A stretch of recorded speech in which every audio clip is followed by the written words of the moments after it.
things we've ironed out.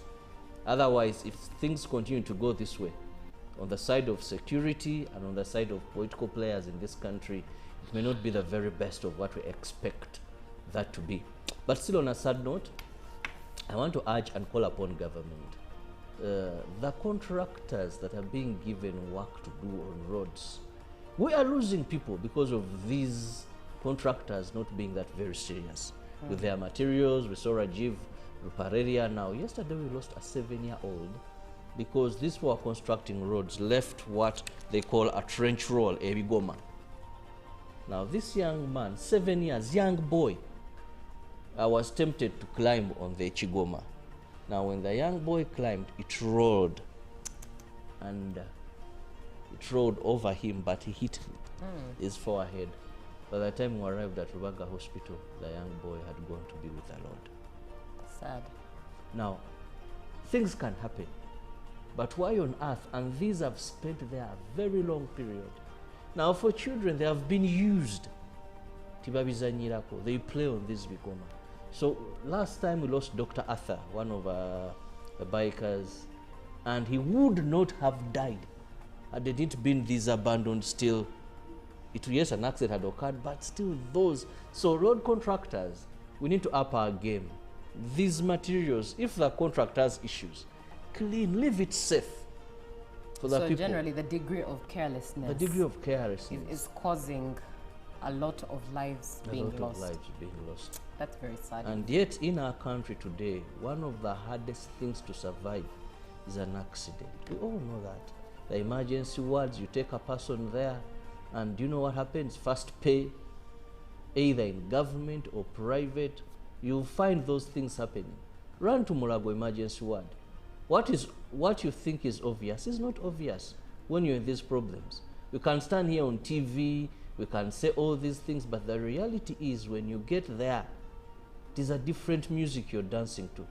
No wonder you'll find a minister in charge of something, and when they have a patient, they fly them outside of the country.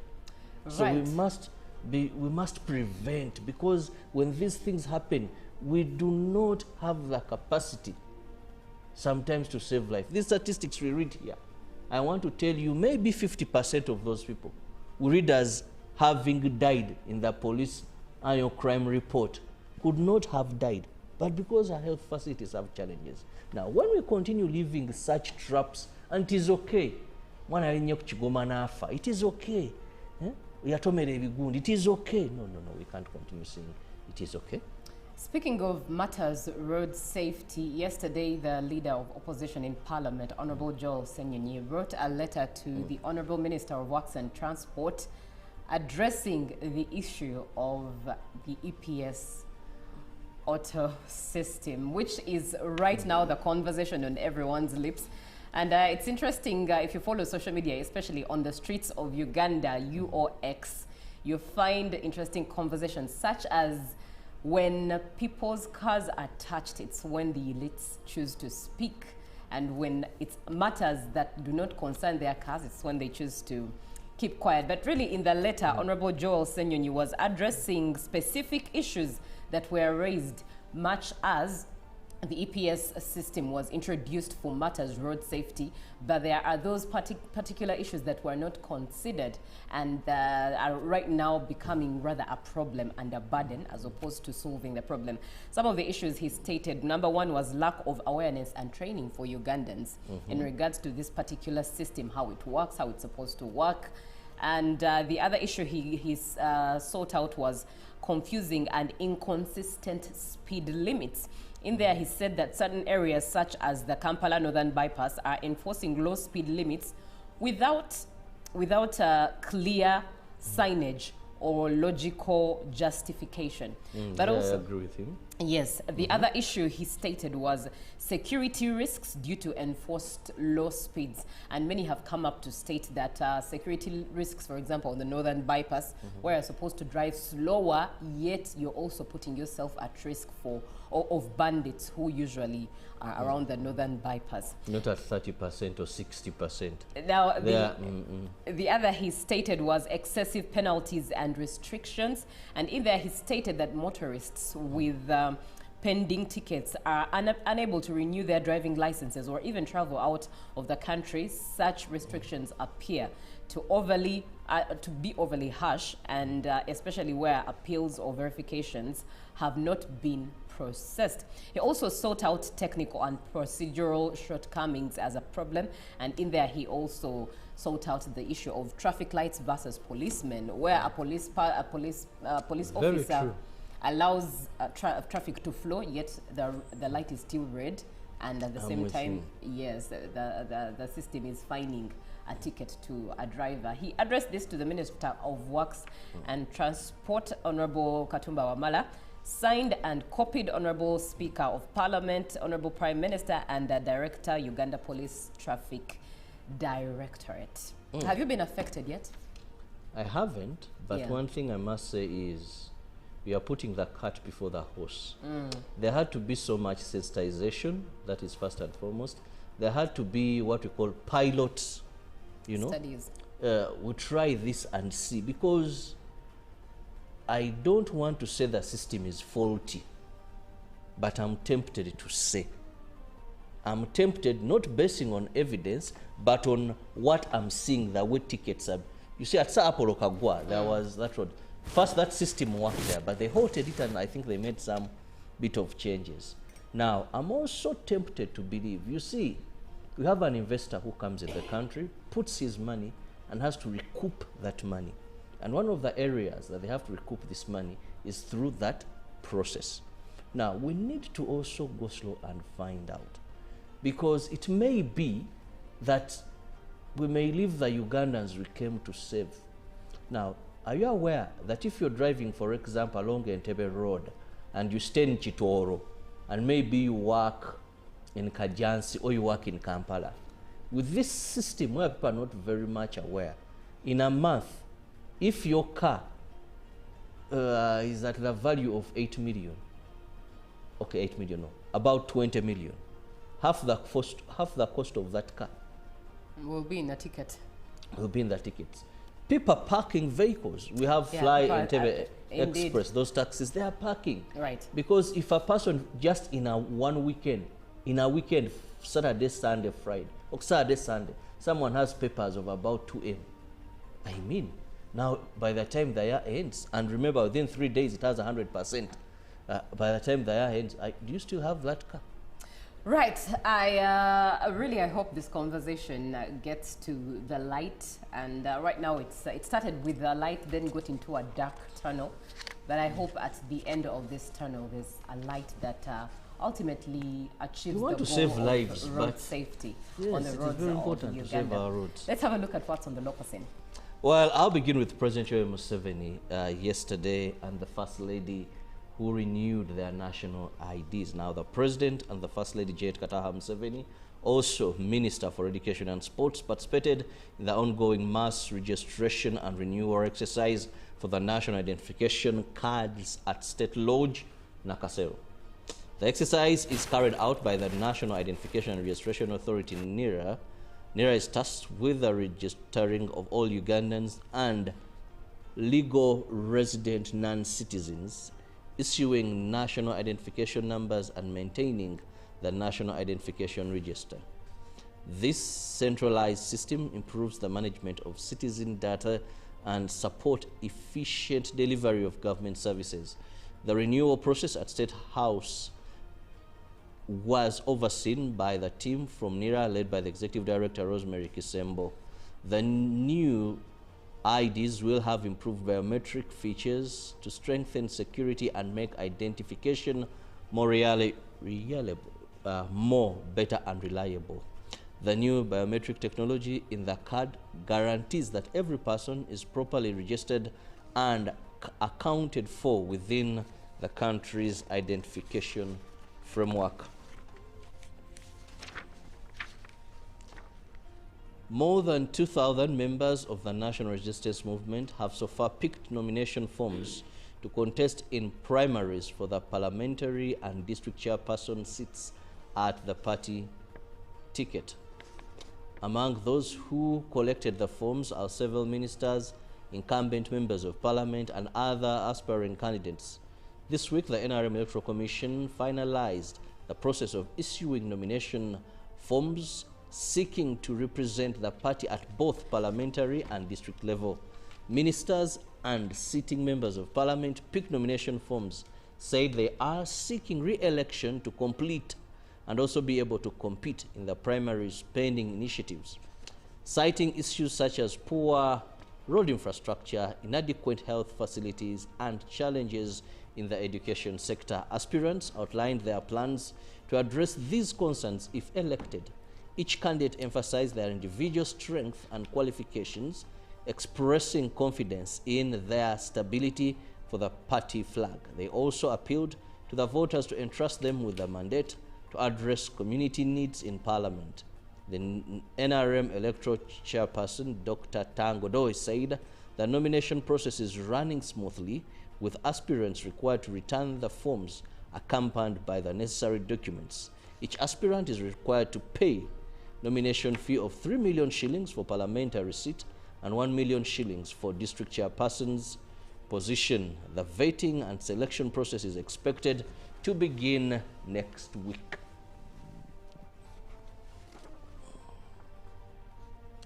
The National Identification and Registration Authority has discouraged people from applying via online registration or renewal of national identity cards, emphasizing that applicants must appear in person.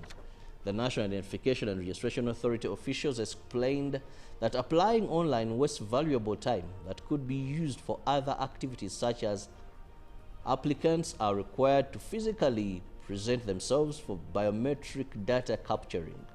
On Tuesday, May 2025, and on the 27th, NIRA launched the mass registration and renewal exercise for the national identification cards at the Lubaga headquarters. In the initial phase, NIRA targeted the institutions like schools, hospitals, cultural centers, and places of worship to kickstart the process. However, amid challenges such as limited registration equipment, some residents of Lubaga resorted to online registration in an attempt to fast-track the process. However, the Deputy Resident City Commissioner for Lubaga Division, Henry Chitambula, said this isn't that very reliable since it wastes time because someone still has to be present at a center. Chitambula explained that the process requires biometric data capturing, including iris scanning, fingerprinting, and photographing steps that demand physical presence at the registration center ahead of the 2026 general elections.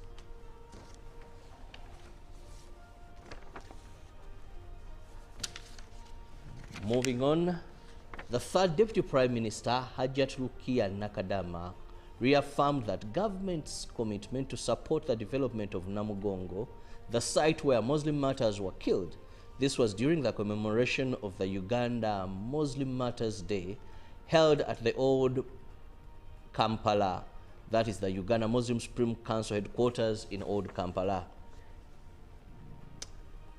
On the theme, honoring our legacy, shaping our future, Muslim faithfuls converged to reflect on the sacrifice made by the Uganda Muslim martyrs. The third Deputy Prime Minister, Hajat Rukia Nakadama, encouraged unity and cooperation among Muslims to promote development within their communities. The Mufti of Uganda, Sheikh Shaban Ramadan Mubaje, said Uganda Muslim Supreme Council chose to hold the celebration at Old Kampala rather than Namugongo, where the actual martyrdom took place, due to logistical and strategic reasons. The event was attended by several dignitaries, including the Ambassador of Iran to Uganda. District cadres and school children attended. Now, this is a very interesting twist of events. Remember, those at Namugongo vowed and said, you will not come here. We are told you received money, the money has not come on ground here, and now you want to come and prepare. But the Mufti says logistics and tactic and strategic reasons. Now, how strategic they are? Logistics, it was rumored, or there were allegations, not confirmed though, right, that government had pushed in some 200 M to prepare. But the other people, the other end said, money there must come here to help us do things. And Well, that is how Muslims ended up commemorating Martyrs at Old Kampala rather than the actual venue Site. where it happened. But government said they are committed to ensuring that the work is done exactly where the martyrdom took place. yeah, so it's up to the Muslims To organize have themselves. themselves organized indeed. Now let's have a look at what is on the foreign scene, and starting with the US and China, who say that they have agreed in principle to a framework for de-escalating trade tensions between the world's two biggest economies. US Commerce Secretary Howard Lutnick said the deal should result in restrictions on rare earth minerals and magnets being resolved. Both sides said they would now take the plan to their country's presidents, Donald Trump and Xi Jinping, for approval. The announcement came after 2 days of negotiations in London between top officials from Beijing and Washington. Chinese exports of rare earth minerals, which are crucial for modern technology, were high on the agenda of the meetings. Last month, Washington and Beijing agreed a temporary truce over trade tariffs, but each country has since accused the other of breaching the deal. The U.S. has said China has been slow to release exports of rare earth minerals, metal minerals, and magnets, which are essential for manufacturing everything from smartphones to electric vehicles. Meanwhile, Washington has restricted China's access to U.S. goods such as semiconductors and other related technologies linked to artificial intelligence. Staying in the U.S., the curfew for downtown L.A. was set to go into effect from 8 p.m. until 6 a.m. starting Tuesday. Mayor Karen Bass of Los Angeles announced at a news conference on Tuesday evening that the city will begin imposing a curfew in downtown Los Angeles as part of its strategy to quell protests that were entering a fifth night. The curfew will begin at 8 p.m. Pacific time and lift at 6 a.m. The mayor said the police will arrest anyone who defies the order. The curfew is expected to last for several days. Protests have broken out in parts of downtown Los Angeles in the daytime and evening hours starting Friday night and continuing into Tuesday. Dozens of demonstrators have attempted to cross US 101 and downtown buildings have received significant damage from graffiti and broken windows, Mayor Bass said. The number of daily arrests has increased throughout the week, LAPD Chief Jim McDonnell said. On Saturday, 27 were arrested. On Sunday, 40, and on Monday, 114. On Tuesday, before evening protests began, nearly 200 people had been detained. California's political leaders have urged the Trump administration to stop the immigration raids that have set off the demonstrations. Now, coming back to the motherland, in particular, Kenya, a Kenyan blogger who died in police custody was hit on the head, and his death was likely to have been caused by assault, a post-mortem has revealed. This contradicts police claims that Albert Ojwang sustained head injuries after hitting his head against a cell wall. His death has sparked widespread outrage in Kenya, with rights groups demanding that the police be held accountable. Mr. Ojwang, who was 31 years old, was detained following a complaint by the deputy chief, who accused him of tarnishing his name on social media. Police have not yet commented on the findings. Mr. Ojwang, a digital creator who microblogged on X and Facebook on topical political and social issues, was arrested in Hoima Bay, a town in western Kenya, on Friday. He was detained over a post on X that was allegedly critical of Deputy Inspector General of Police Eliud Lagat. He was subsequently transferred over 350 kilometers to the capital Nairobi and booked into the Central Police Station on Saturday. Police said he was later found unconscious in his cell with self-inflicted injuries, but an autopsy conducted by the 5 pathologists who released an unanimous report revealed that Mr. Ojwang had severe head injuries and suffered neck compression and multiple soft tissue trauma. Well, with that sad story from Kenya, let's move on to what is in the dailies today. Robert. And this morning we start with the new vision. Now, looking at the vision, we have, looking at the new vision this morning, let me start with the daily monitor. Now, the daily monitor, this morning we have a national protest. What is the national protest? Well, the monitor gives you more of the details there. Inside a legal battle of control of Chiwanuka Empire. Now also the daily monitor gives you more of that. But very interesting, the sectors eating big in the 2025-2026 budget. And there's Honorable Matia Kasaija holding the briefcase, a sign of the budget. Now also we have more tenders for you there, and there is construction choices for homeowners, and we have something in the education sector there. But also the Lizard, as usual, has something to say. Says the elite will now pay attention to politics. Well, why will they pay attention to politics? One can't tell, but the Lizard not there. Now let's see the vision. Yes, indeed. Looking at what is in the vision today, April as traffic fines start to bite. That is a headline in the new vision. And Museveni First Lady renew national identity cards. A picture there of their experience. A lovely picture, I must say. In the new vision, there is a story on crime. Armed thugs kidnap, murder NGO finance boss. And also a Total magazine, free in the new vision. Funds, the government releases 270 billion shillings to start SGR construction. And a Post Bank makes 35.4 billion shilling profit, set to rebrand. That is in the new vision. Now, Robert, have what's in the Citizen today? Well, interesting in the Citizen this morning, we have court holds Chadema political operations. Now also what Tanzania should do to stem road carnage. Uganda will find a solution. And also we have debt burden. Samia backs on public enterprises contribution. And we have Vodacom, Tanzania marks 25 years. Renewed drive for the financial inclusion. Now, also we look at former slave trade route set to boost cultural tourism. That is what is in the Citizen. Right, and looking at what's in the Daily Nation, police cover up and execution. Authorities had attempted to blame Albert Ojwang for injuries that caused his death in their custody.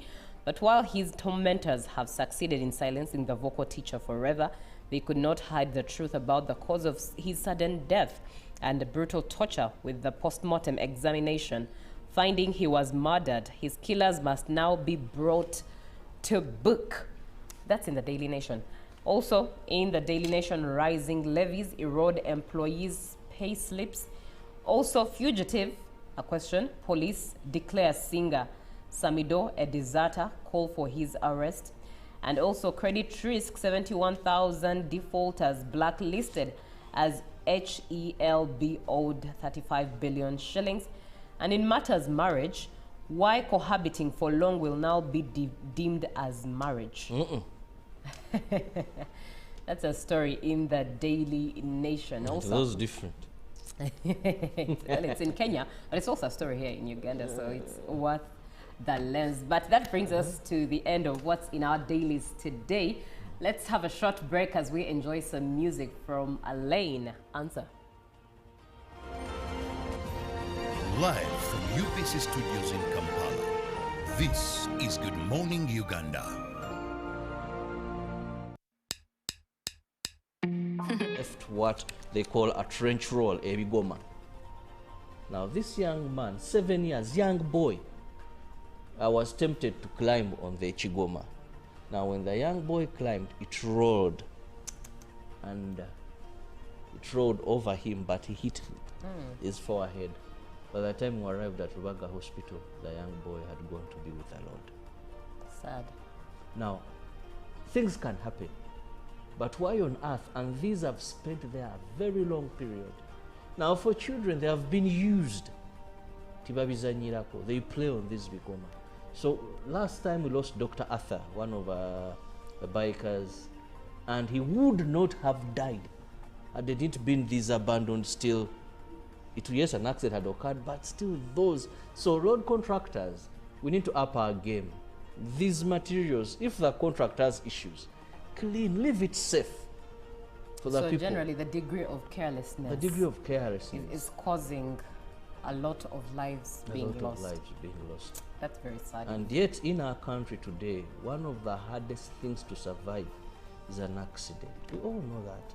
The emergency wards, you take a person there, and you know what happens? First pay, either in government or private, you'll find those things happening. Run to Mulago emergency ward. What you think is obvious is not obvious when you're in these problems. We can stand here on TV, we can say all these things, but the reality is when you get there, it is a different music you're dancing to. No wonder you'll find a minister in charge of something, and when they have a patient, they fly them outside of the country. Right. So we must prevent, because when these things happen, we do not have the capacity sometimes to save life. These statistics we read here, I want to tell you, maybe 50% of those people we read as having died in the police annual crime report could not have died, but because our health facilities have challenges. Now, when we continue living such traps, and it is okay, it is okay. It is okay. No, we can't continue saying it is okay. Speaking of Martyrs road safety, yesterday the leader of opposition in Parliament, Honorable Joel Senyonyi, wrote a letter to the Honorable Minister of Works and Transport addressing the issue of the EPS auto system, which is right now the conversation on everyone's lips. And it's interesting, if you follow social media, especially on the streets of Uganda, UOX, you find interesting conversations such as when people's cars are touched, it's when the elites choose to speak. And when it's matters that do not concern their cars, it's when they choose to keep quiet. But really in the letter, Honorable Joel Senyonyi was addressing specific issues that were raised, much as the EPS system was introduced for Martyrs road safety, but there are those particular issues that were not considered and are right now becoming rather a problem and a burden as opposed to solving the problem. Some of the issues he stated, number one was lack of awareness and training for Ugandans in regards to this particular system, how it works, how it's supposed to work. And the other issue he sought out was confusing and inconsistent speed limits. In there, he said that certain areas, such as the Kampala Northern Bypass, are enforcing low speed limits without clear signage or logical justification. But also, I agree with him. Yes, the other issue he stated was security risks due to enforced low speeds. And many have come up to state that security risks, for example, on the Northern Bypass, where you're supposed to drive slower, yet you're also putting yourself at risk of bandits who usually are around the Northern Bypass. Not at 30% or 60%.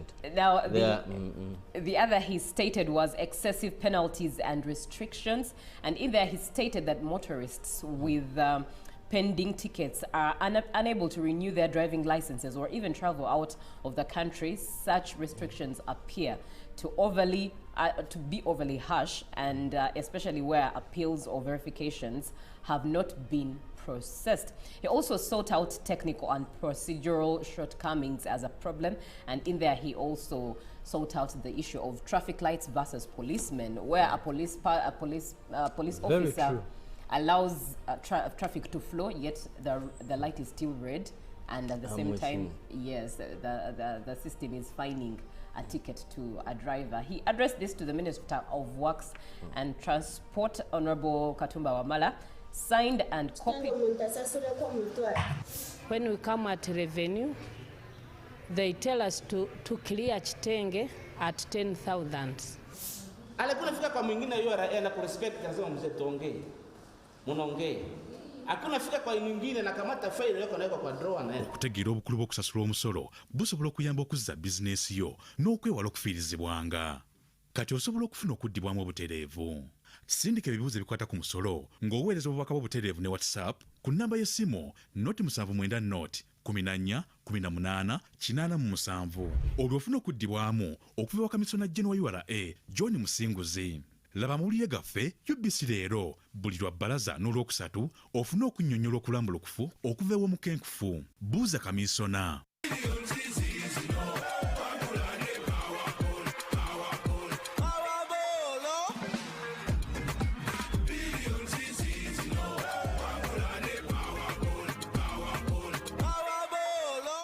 A new dawn on Behind the Headlines with me, Timothy Nyangweso. Every Wednesday, live in our studios in the heart of Kampala, we have conversations that have analysis, explanation, but not every truth is fact, and not every fact is truth. Every Wednesday, 10 p.m. on your public broadcaster.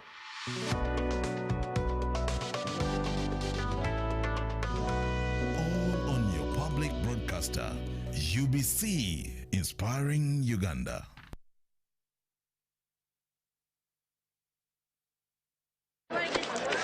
Juko. Yo.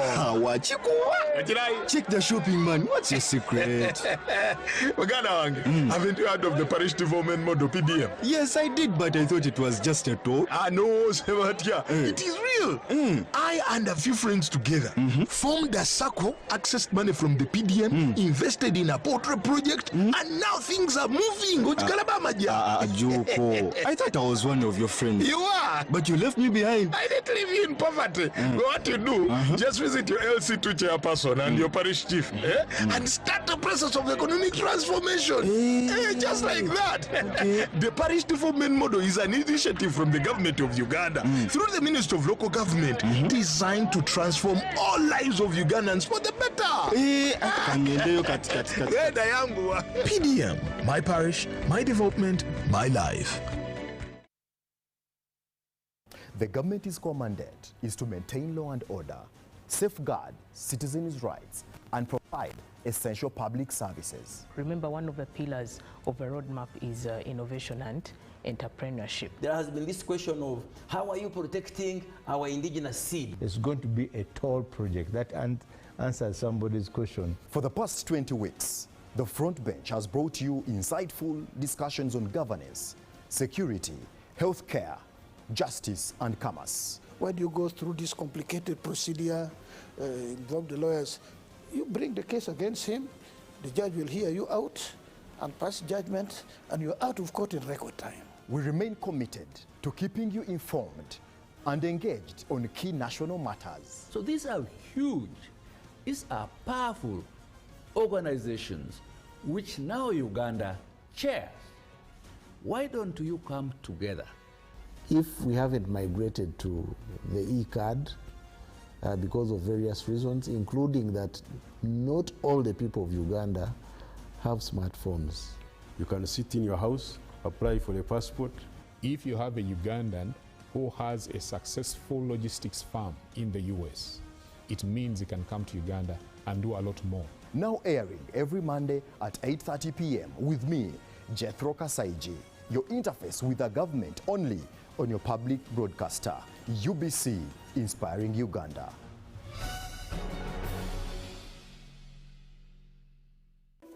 In a nation hungry for truth, a world where every story matters, there exists a beacon of trust and reliability. For decades, they've been our voice and our window to the world, holding the mirror of our history. With 4 TV stations and 11 radio channels spanning 27 languages, they stand as guardians of information, defenders of truth. With Mascari Heritage Advantage, they uphold every citizen's right to reliable and free information. Their archived stories shaped our past and illuminate our present. Yet now, as new challenges arise and the world evolves, their mission faces its greatest test yet. Be part of our journey and let's navigate the unknown, uncover the untold, and safeguard our future together. Tune into your public broadcaster, for it is the intersection of trust and truth. Because to UBC, your story, and every voice matters. UBC, inspiring Uganda.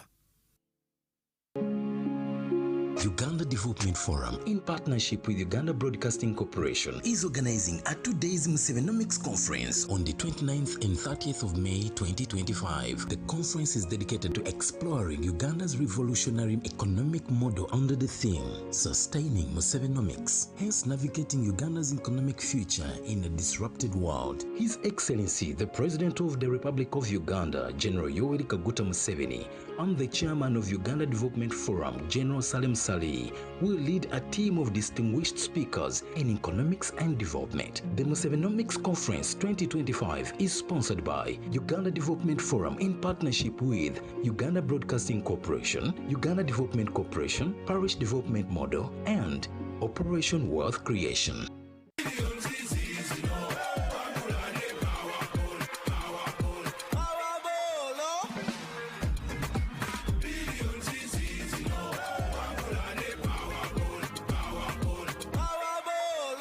Okwongera okuyiga ebikwata ku musolo n'okubisembereza abagusasula. Bannayuganda bangi balina ebibuuzo ebikwata ku musolo gwe basasula eri ekitongole ekiwooza URA.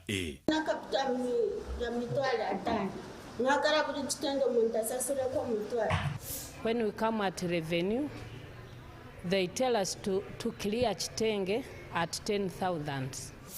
Alikuwa nafika kwa mwingine URA na kurespect lazima mzetongee. Munaongee.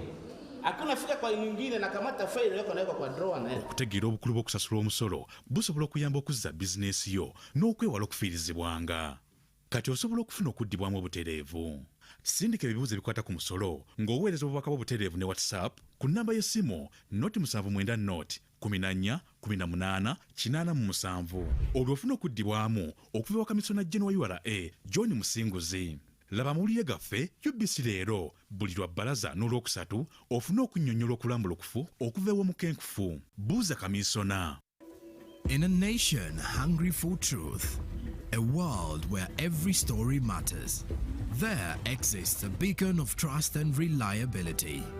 For decades, they've been our voice and our window to the world, holding the mirror of our history. With 4 TV stations and 11 radio channels spanning 27 languages, they stand as guardians of information, defenders of truth. With Mascari Heritage Advantage, they uphold every citizen's right to reliable and free information. Their archived stories shaped our past and illuminate our present. Yet now, as new challenges arise and the world evolves, their mission faces its greatest test yet. Be part of our journey and let's navigate the unknown, uncover the untold, and safeguard our future together. Tune into your public broadcaster, for it is the intersection of trust and truth. Because to UBC, your story, and every voice matters. UBC, inspiring Uganda. Juko. Yo. Check the shopping, man. What's your secret? Haven't you heard of the Parish Development Model, PDM? Yes, I did, but I thought it was just a talk. No, Sebatia. It is real. I and a few friends together formed a circle, accessed money from the PDM, invested in a portrait project, and now things are moving. Juko. I thought I was one of your friends. You are. But you left me behind. I didn't leave you in poverty. What you do, just visit your LC2 chairperson and your parish chief and start the process of economic transformation. Just like that. The Parish Development Model is an initiative from the government of Uganda through the Ministry of Local Government designed to transform all lives of Ugandans for the better. PDM, my parish, my development, my life. A new dawn on Behind the Headlines with me, Timothy Nyangweso, every Wednesday live in our studios in the heart of Kampala. We have conversations that have analysis, explanation, but not every truth is fact and not every fact is truth. Every Wednesday, 10 p.m. on your public broadcaster.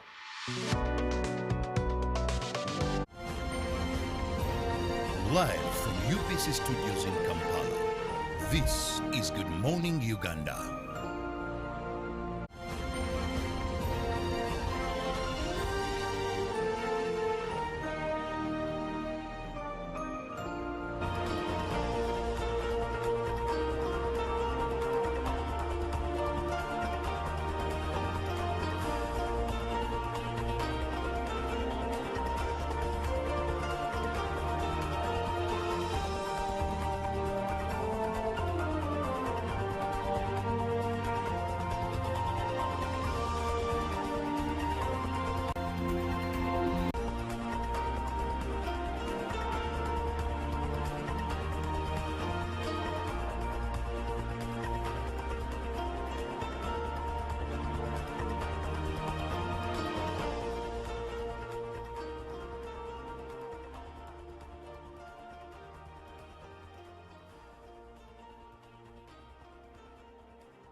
Good morning to you. Thank you so much for being on UBC TV. My name is Julie Nantamamusisi, and in The Real today we are discussing and sharing our 2 cents on the fact that humanities teachers under the Uganda Professional Humanities Teachers Association Union laid down their tools in protest against unequal pay.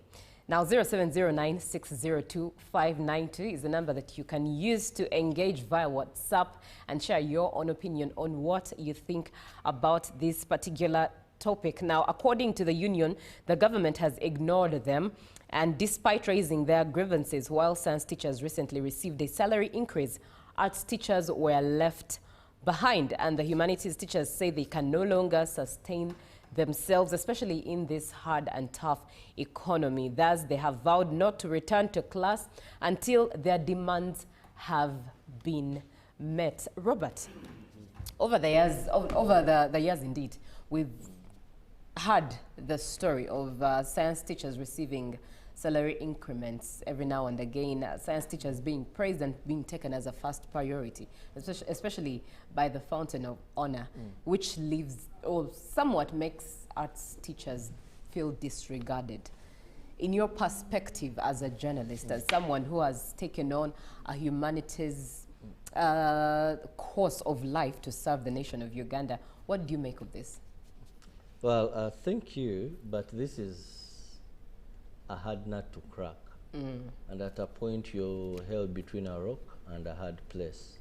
Now, first, we must say that many public servants do not have the best of their pay. Many live hand to mouth. Many, if you ask them how much they earn and how they make it to the end of the month, they will tell you, we live by God's grace. However, that may also not be very different in the private sector, maybe. Now, you can only cut a coat according to your piece of cloth. Government has never said that it will never enhance salaries of arts teachers. But government has priorities and usually has a strategic plan. That's why I always have NDP 1, NDP 2, NDP 3, now we are NDP 4, National Development Plan. And where it focuses most for the development of the country. Now, His Excellency Yoweri Kaguta Museveni has on several occasions hinted on sciences as being a priority to steer us to where we want to be, because we are now in a world that is driven by science. Not to say that arts, humanities do not make so much. We are going to elections. We are going to elect members of parliament. We are not looking for doctors here, but there are people that are going to look at legislation. There are the people that are going to look at and oversee budget allocations, even for the health sector. They are the people who are going to even approve roads, you know, road construction. So the arts people, head of state, I don't remember when, for the many years, we've not been led by a scientist, but maybe also need political science, maybe to say that. But arts are very important, no doubt about it. But you see, when you have a direction you want to follow, and know this is the shortest cut for me to get there. Right. Now, for national development, government, and I want to anchor more on His Excellency, he sees that, look, if we invest so much in vaccine discovery, we invest so much, countries are going to the moon and space and all that, there is so much opportunity that scientists can do. Now, when we go to the education sector, we had teachers that were leaving this country, science teachers, because of better pay.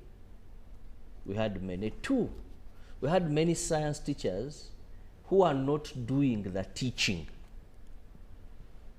An expert in chemistry, a science teacher, you find him, Mr. Barunaba, taking photos he's a photographer of the school, to add on income. Then over a time, the man is in a pharmacy, the man is doing other things away from the profession. Now, there was urgent need, I want to use the word urgent need, to see how do you attract them to better concentrate on what they are doing, but also avoid this disorganization of running there, running here, in other professions away from teaching. Now, government, like I said, cut a coat according to your cloth. First prioritized the science teachers. Now, I take no offense if the arts teachers, humanities, are reminding government that we are also there. Much as you pushed for the science teachers, thank you very much. But we are also there because the biggest challenge also is it created the imbalance. Just imagine I'm a headmaster. Yes, I'm the headmaster. But a science teacher in my school earns more than I earn. It also created what we had in school in some of the schools. Right. You see, there's that imbalance. These are scientists, Banova Science. You know, I remember where I was in St. Mary's Kitende. We had those, there's always some doing sciences. You'd see, so that's, you're all students. Now here they're all teachers. They sit in the same staff room. They eat the same break or lunch. Now you have a deputy, but a biology teacher is earning more. You have a headmaster, a biology teacher is earning more. And of course, you know, salary has a connection with also a lot of changes there. So these salary disparities also went as psychologically affecting the teachers of humanities, and psychologically in some science teachers, creating that challenge among us are not good for the school environment, I must say. Do you think there's any ongoing policy being discussed to try and bridge this gap of disparity? I must be very honest, I know none. I know none. Because I think that's why in the long run, I've been looking at the budget, which is going to be read tomorrow, Thursday, but I've not seen anything being discussed to enhance salary of arts teachers. Maybe I've not been very critical. Right, and I think that's why they decided to put their tools down, lay their tools down, and decide to have a voice, because they've come a long way giving deadlines of 20 days, 20 this, 20 that. But it looks like nothing have you asked yourself, why even in the private institutions, leave alone government, private institutions, still science teachers are paid more than arts teachers? Even when you go to these good schools, we have the private schools, still a science teacher is paid more than an arts teacher.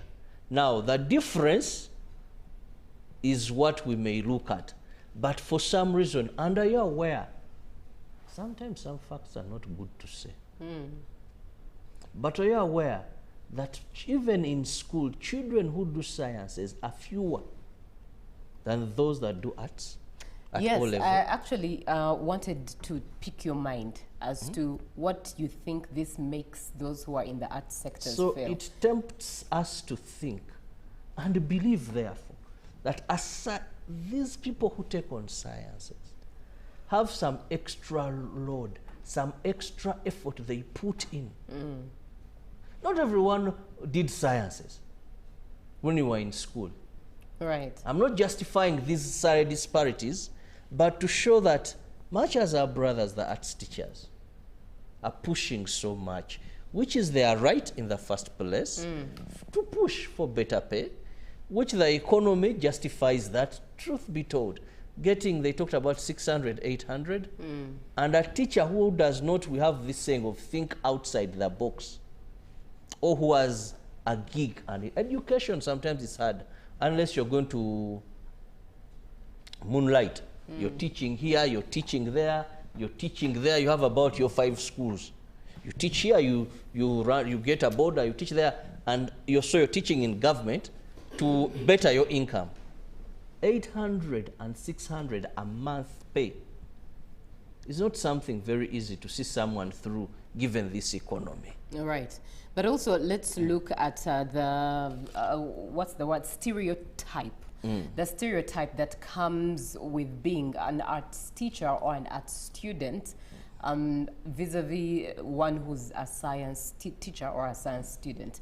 Many times when you notice from parent circles, as they talk about their children taking on the arts or the sciences, if a child takes on the arts, you can tell the pride. In fact, the narrative is that child must be bright. That child must have a who certain... take sciences. Yes, those who take sciences. They have a certain degree of IQ at which they function compared to their arts counterparts. It looks like offering arts makes you have a low IQ of some sort. Stereotypically speaking, it's what society has built over time. Yet, if you ask me, I think it's not the case. One can be stronger within the science fields, but actually very weak within the arts, and the other can be stronger within the arts field, but actually very weak in the sciences, which at the end of the day does not determine how bright or how sharp they should be. So I think if you ask me, this whole conversation of arts teachers, arts students, science teachers, science students has in a way painted a narrative within society that is quite wrong in grading people as to how best they function cognitively. Well, I don't want to venture into that.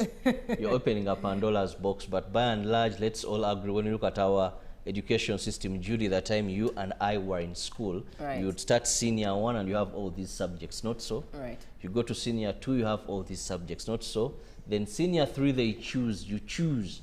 Are you going to do arts? Are you going to do sciences? Right. And believe you me, the choice was there. Many would choose to go for arts. By then, physics has become a problem. Many would choose sciences out of parental pressure. Some would choose sciences out of parental pressure. And fail badly. And for us who went to some schools where there was an average, Jambia, right. Now, because you choose what you can't, you chose what you couldn't handle. So I don't want to go in that. And A level here, of course, you would know these things were not for. Right. It wasn't a cup for everything. Surely, for everybody. indeed. But important to note right. is this is something we should address. Yes, the market desires there are more opportunities.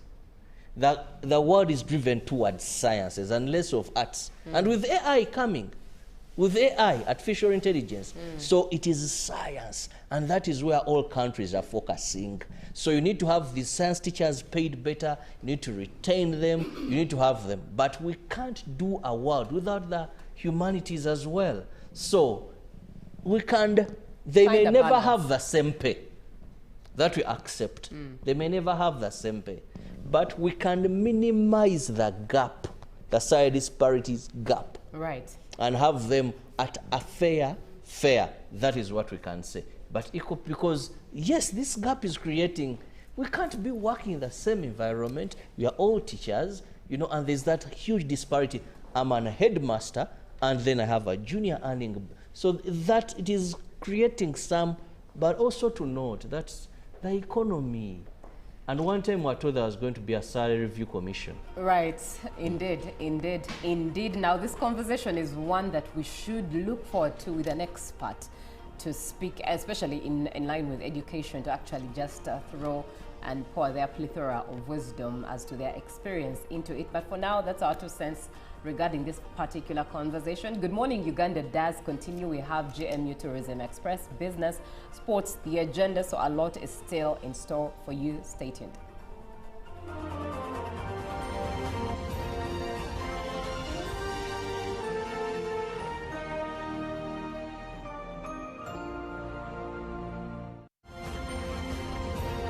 Live from UBC Studios in Kampala, this is Good Morning Uganda.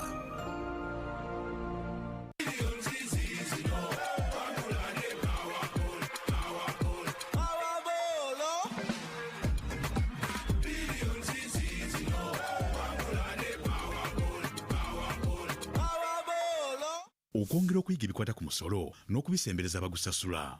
Bannayuganda bangi balina ebibuuzo ebikwata ku musolo gwe basasula eri ekitongole ekiwooza URA.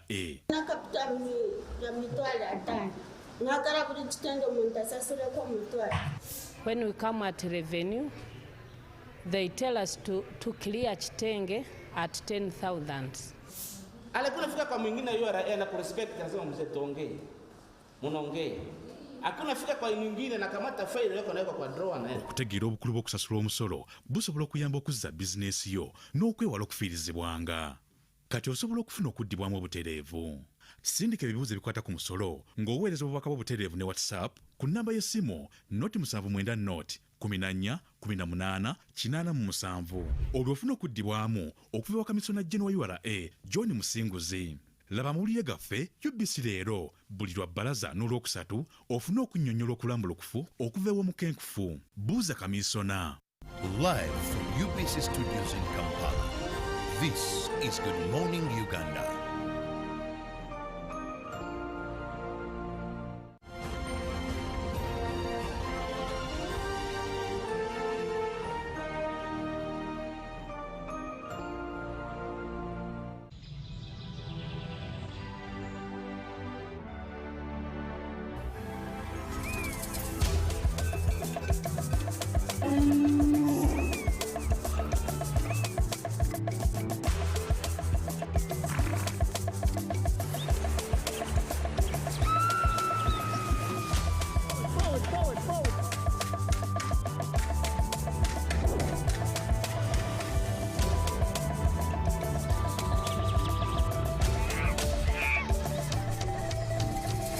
Uniquely ours. Explore Uganda. Good morning once again, and we are coming from the heart of Bunyoro Kitara Kingdom. It's yet another day in Hoima with the Uganda Tourism Board, and this time round we had the stakeholder meetings and the royal prayers. Once again with me is Madame Dorcas, who is the Senior Marketing Officer, Uganda Tourism Board, and she's going to help us understand the significance of all these activities. Yes, to start with, you were part of the people that actually discussed in the stakeholder meetings. Yeah. Among others was marketing, digital marketing. So what is the significance of this activity, especially to tourism stakeholders in Hoima? Good morning. My name is Dorcas Namaja, Senior Marketing Officer at Uganda Tourism Board. And today we are privileged to host the stakeholders meeting where we had various stakeholders from the hotel industry, from tour operations, district officials, who came to be a part of this stakeholders meeting. And we discussed various topics that emphasizing on the mandate of Uganda Tourism Board, but also delving deeper into quality assurance, product development, marketing, and digital marketing. And we emphasize the use and the significance of having these hotels classified and graded and licensed so that we can be able to know the category of the hotels that are in Uganda. What does that mean for the stakeholders in Hoima? It is that it is also a marketing gimmick whereby tourists, when they come to Hoima, they want to know the category of the facilities, where they will be staying. Is it a 5-star? Is it a 4-star? Is it a 3-star? Is it a 2-star or a 1-star? All those categorizations have a cost implication. So one who is staying in a 5-star will be aware of the service they are supposed to expect.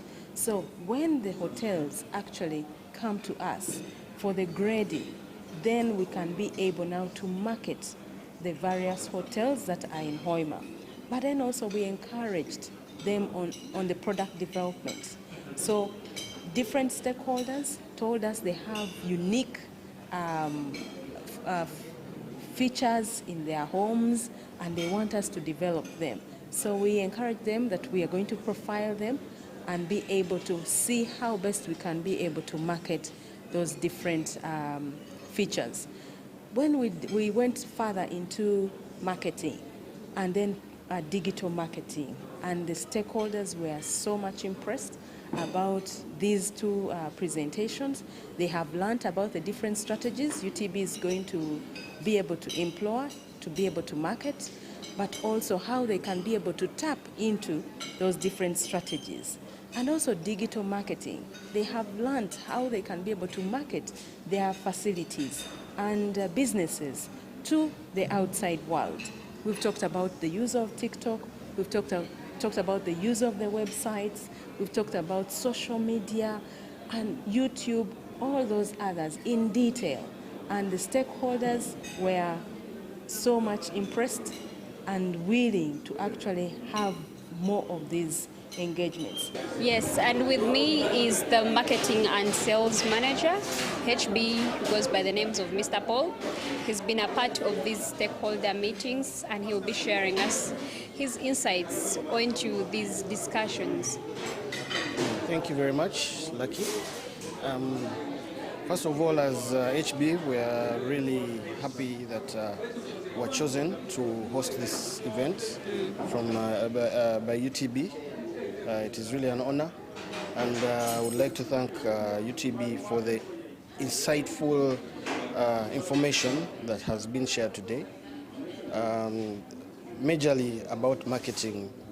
And because our industry, we are in the hospitality industry, especially hotels, we depend so much on marketing. So sometimes we are doing marketing, but we don't know if we are doing it right. So with such an initiative, we are able to know what our position is. Are we doing it? Are we doing the right things? Are we doing? Is it worth it? And today, our eyes, I would like to say, especially the marketing people, have been opened, and it is really, I think it is going to benefit us going forward. Let's have your last remarks. My last remark would be about working more with UTB, because with their commitment and dedication towards the hospitality and the tourism industry, we need to be very close to them. So we are willing and able to partner with them in whatever way, and we shall not stop promoting this industry, because this is where we are right now, and we want it to grow, and we also want to stay relevant as far as business is concerned. Yeah. So we shall put in all our efforts to implement what we've learned today, and also to keep in touch with them to learn more and keep up to date. We also had a team attend the royal prayers. We need to be a part of the prayers, praying for the king, even when when we are celebrating the 31st anniversary of his coronation. We are thankful to God who has kept him alive for all this long. So these are the prayers where we have been able to participate and thanking and asking God to give him many, many more years to rule in Bunyoro Kingdom. You did talk about what was discussed under digital marketing, and that reminds me of how the biggest number of corporates look at TikTok. That should have been an impression. Now, when taking you back to the royal prayers, we get to understand that the team from UTB was there and students were there, including the Queen herself, yes, of the kingdom. How do these activities help in promoting the tourism locally in Hoima? So the Uganda Tourism Board came in from a cultural aspect, but we also promote religious tourism. So the royal prayers are part of our religious tourism aspect, where we need to be a part of so that we can be able to promote. So we have combined cultural tourism, which is the Mpango celebrations, plus the religious tourism.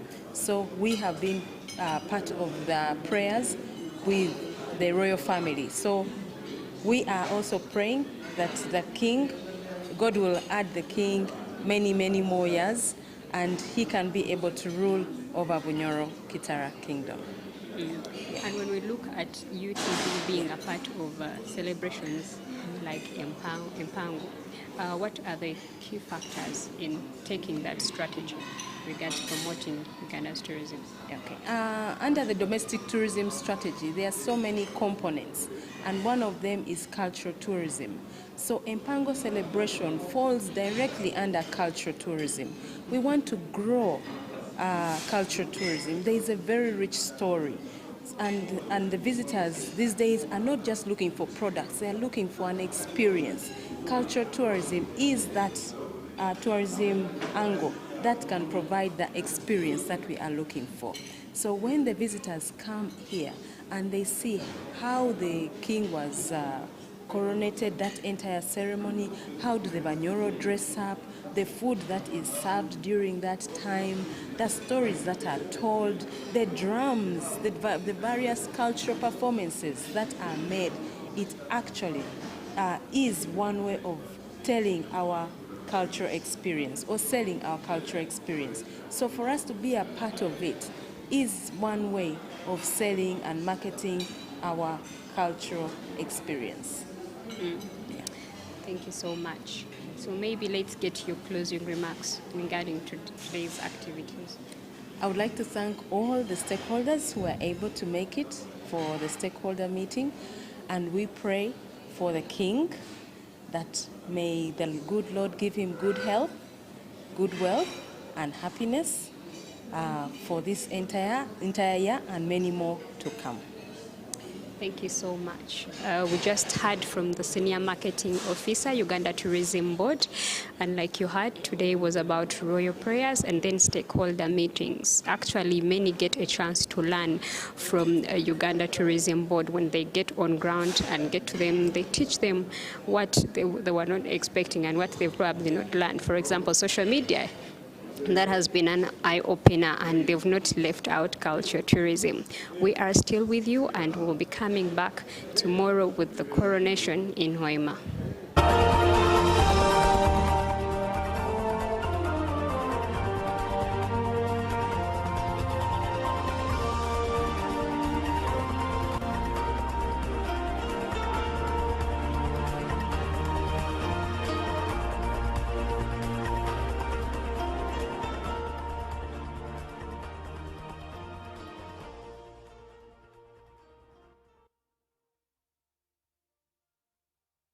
Welcome back from GMU Tourism Express. I believe the team is having a good time in Hoima. Hoima is such a beautiful city. Hoima is such a beautiful place.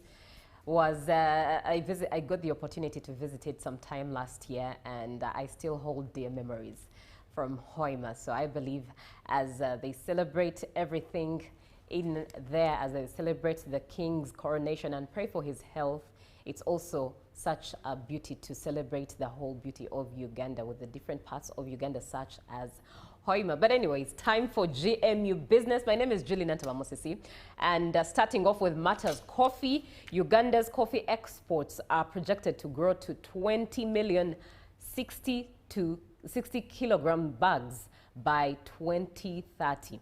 Now, this was revealed at a stakeholder meeting under the Empowering Young Women Entrepreneurs in Agriculture, stimulated by Coffee IC program, implemented by Abbey Development in partnership with the MasterCard Foundation.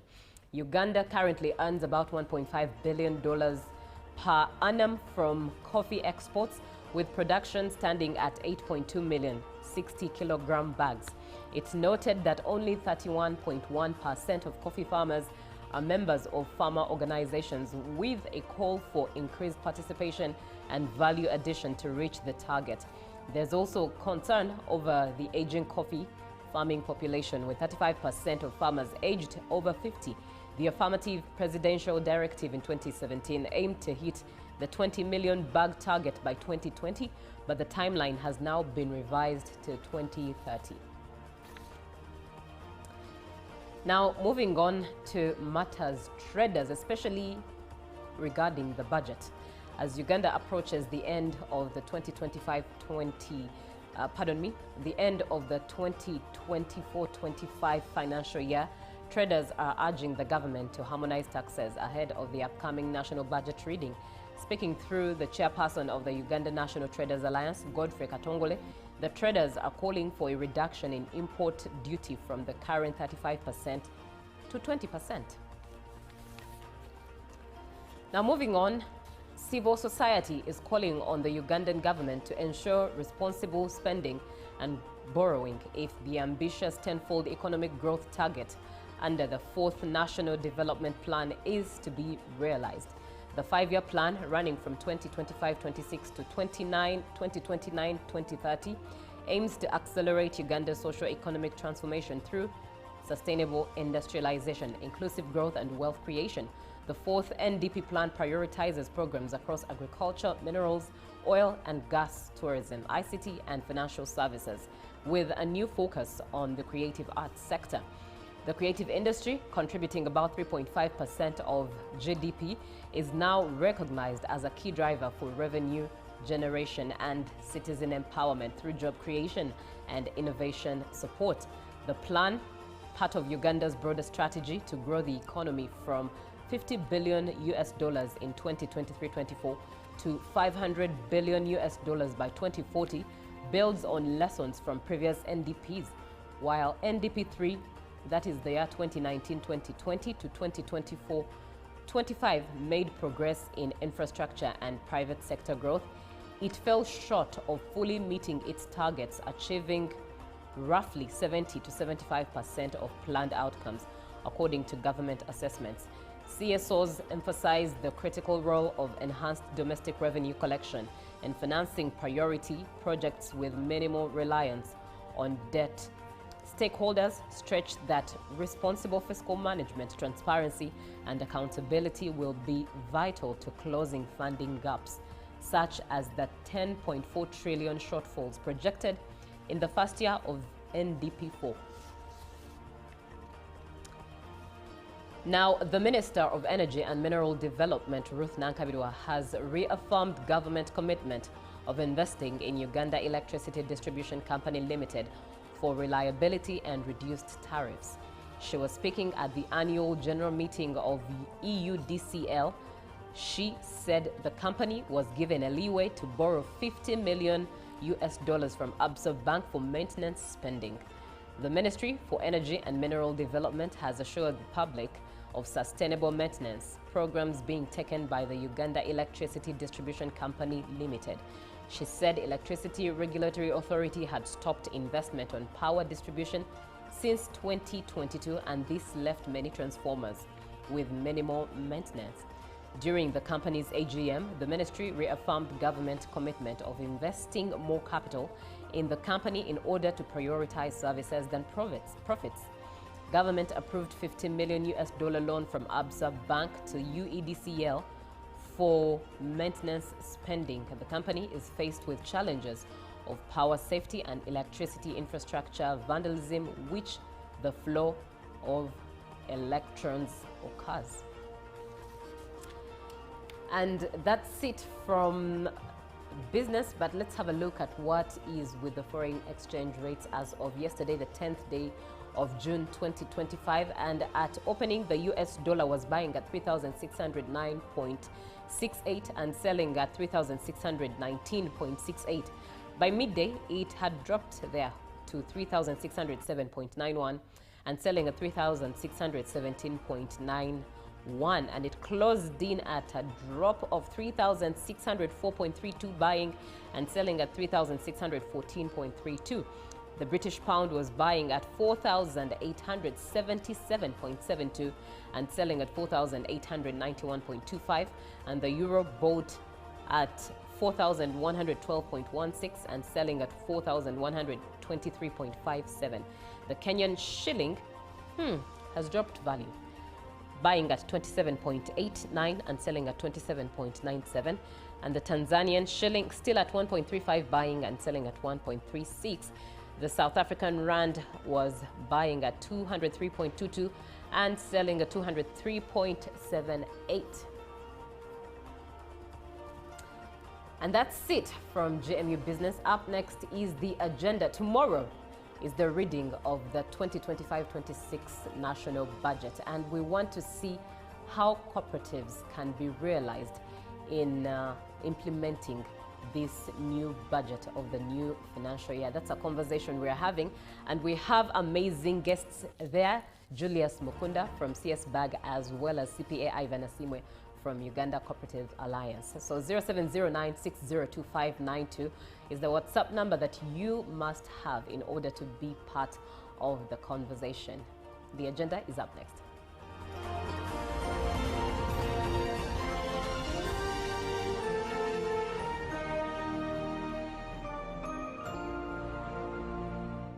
Live from UBC Studios in Kampala, this is Good Morning Uganda.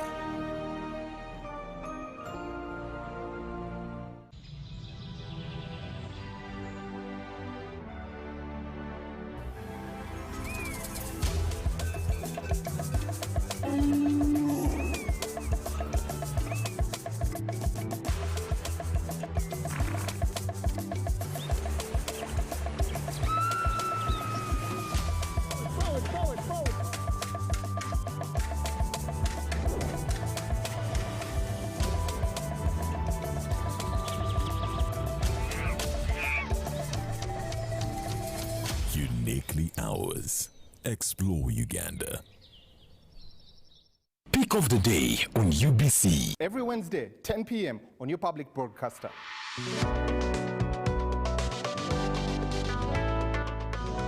Was brought to you by I'll call you every day, yeah, yo, baby, don't know. You can now get all the Chibuzi out with MTN voice bundles. Call all networks. Kubei Dondoro.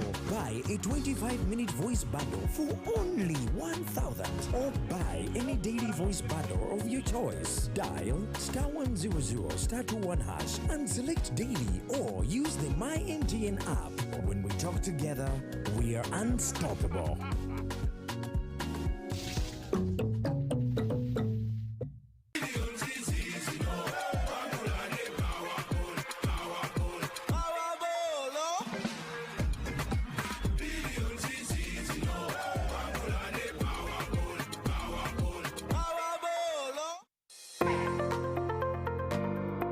The Minister of Finance, Planning and Economic Development will read the budget speech for the financial year 2025-2026 under the theme Full Monetization of Uganda's Economy through Commercial Agriculture, Industrialization, Expanding and Broadening Social Services, Digital Transformation and Market Access. Please listen to the budget speech on 12th June 2025 to know the budget priorities and the opportunities it presents. Our budget, our responsibility. This message is brought to you by the Civil Society Budget Advocacy Group, Ministry of Finance, Planning and Economic Development, and all the Budget Month partners.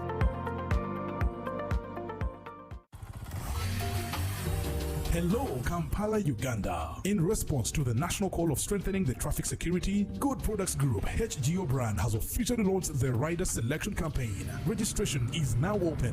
Visit www.riders.hgo.com. Complete your registration now for a chance to win exciting prizes including motorcycles, exclusive HGO gift boxes, and official rider vests, all while promoting safe riding awareness. This is how to participate. Pay the registration fee, invite 3 friends friends to form a team of 4 and your registration fee will instantly be refunded. Begin your journey of honor today. Don't miss this opportunity. Join the challenge, promote road safety and become a pioneer rider. For details, visit the official Good Products website at www.hgo.com or call toll-free 0800-335-555 or visit our offices at Kingdom Kampala 3rd floor to register now and win prizes worth millions. Okwongera okuyiga ebikwata ku musolo n'okubisembereza abagusasula. Bannayuganda bangi balina ebibuuzo ebikwata ku musolo gwe basasula eri ekitongole ekiwooza URA.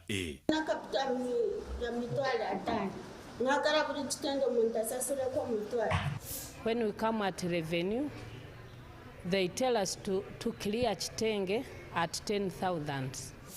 Alikuwa fika kwa mwingine URA na kurespect lazima mzee tuongee. Munaongea. Hakuna fika kwa nyingine na kamata faili yako naweka kwa drawer na okutegeera obukulu bw'okusasula omusolo busobola okuyamba okuzza bizinesi yo n'okwewala okufiirizibwanga. Kati osobola okufuna okuddibwamu obutereevu. Sindika ebibuuzo ebikwata ku musolo ng'oweereza obubaka bw'obutereevu ne WhatsApp ku nnamba y'essimu 0794188887 olwo ofuna okuddibwamu okuva ewa kamisona General wa URA John Musinguzi.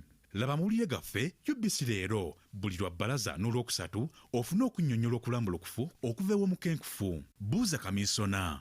A new dawn on Behind the Headlines with me, Timothy Nyangweso, every Wednesday live in our studios in the heart of Kampala. We have conversations that have analysis, explanation, but not every truth is fact and not every fact is truth. Every Wednesday, 10 p.m. on your public broadcaster.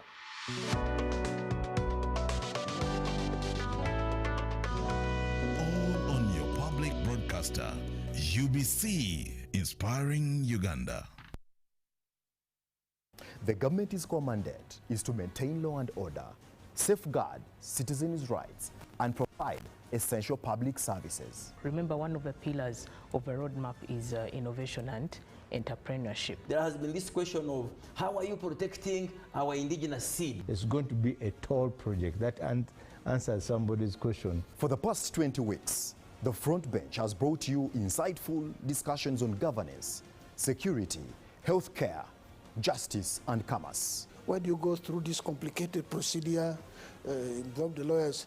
You bring the case against him, the judge will hear you out and pass judgment, and you're out of court in record time. We remain committed to keeping you informed and engaged on key national matters. So these are huge, these are powerful organizations which now Uganda chairs. Why don't you come together? If we haven't migrated to the e-card because of various reasons, including that not all the people of Uganda have smartphones. You can sit in your house, apply for a passport.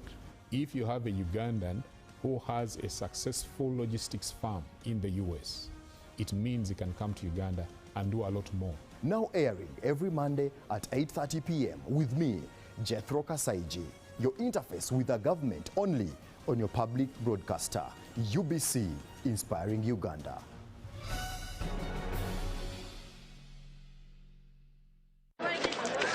Juko. Yo.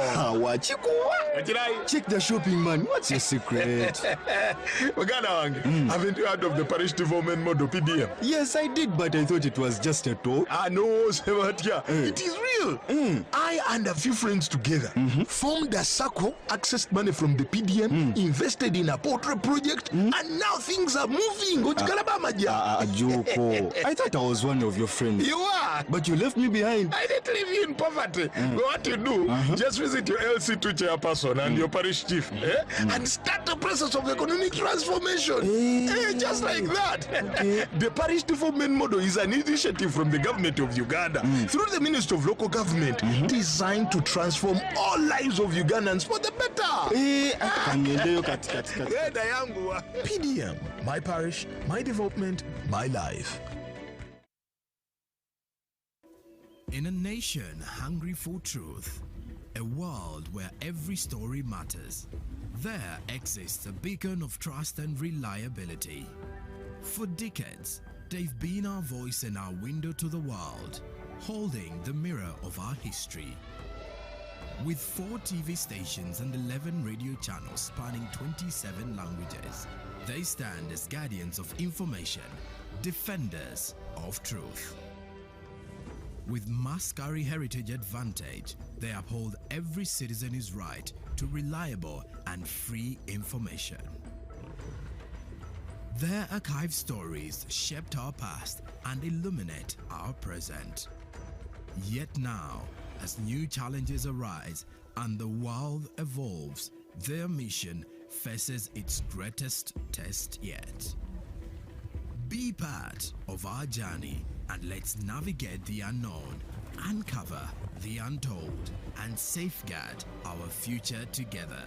Tune into your public broadcaster, for it is the intersection of trust and truth. Because to UBC, your story, every story, and every voice matters.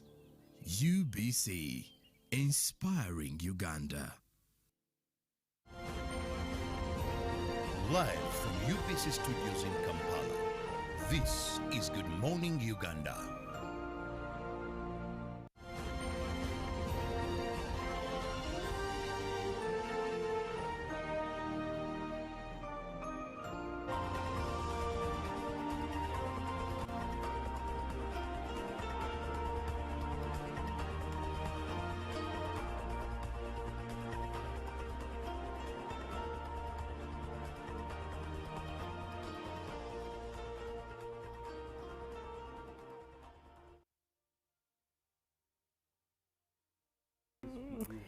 Good morning, Uganda. Thank you so much for being on UBC TV. I always have interesting guests. That's why sometimes behind the scenes catches up and comes to you from wherever you are watching from. But thank you so much for choosing UBC TV.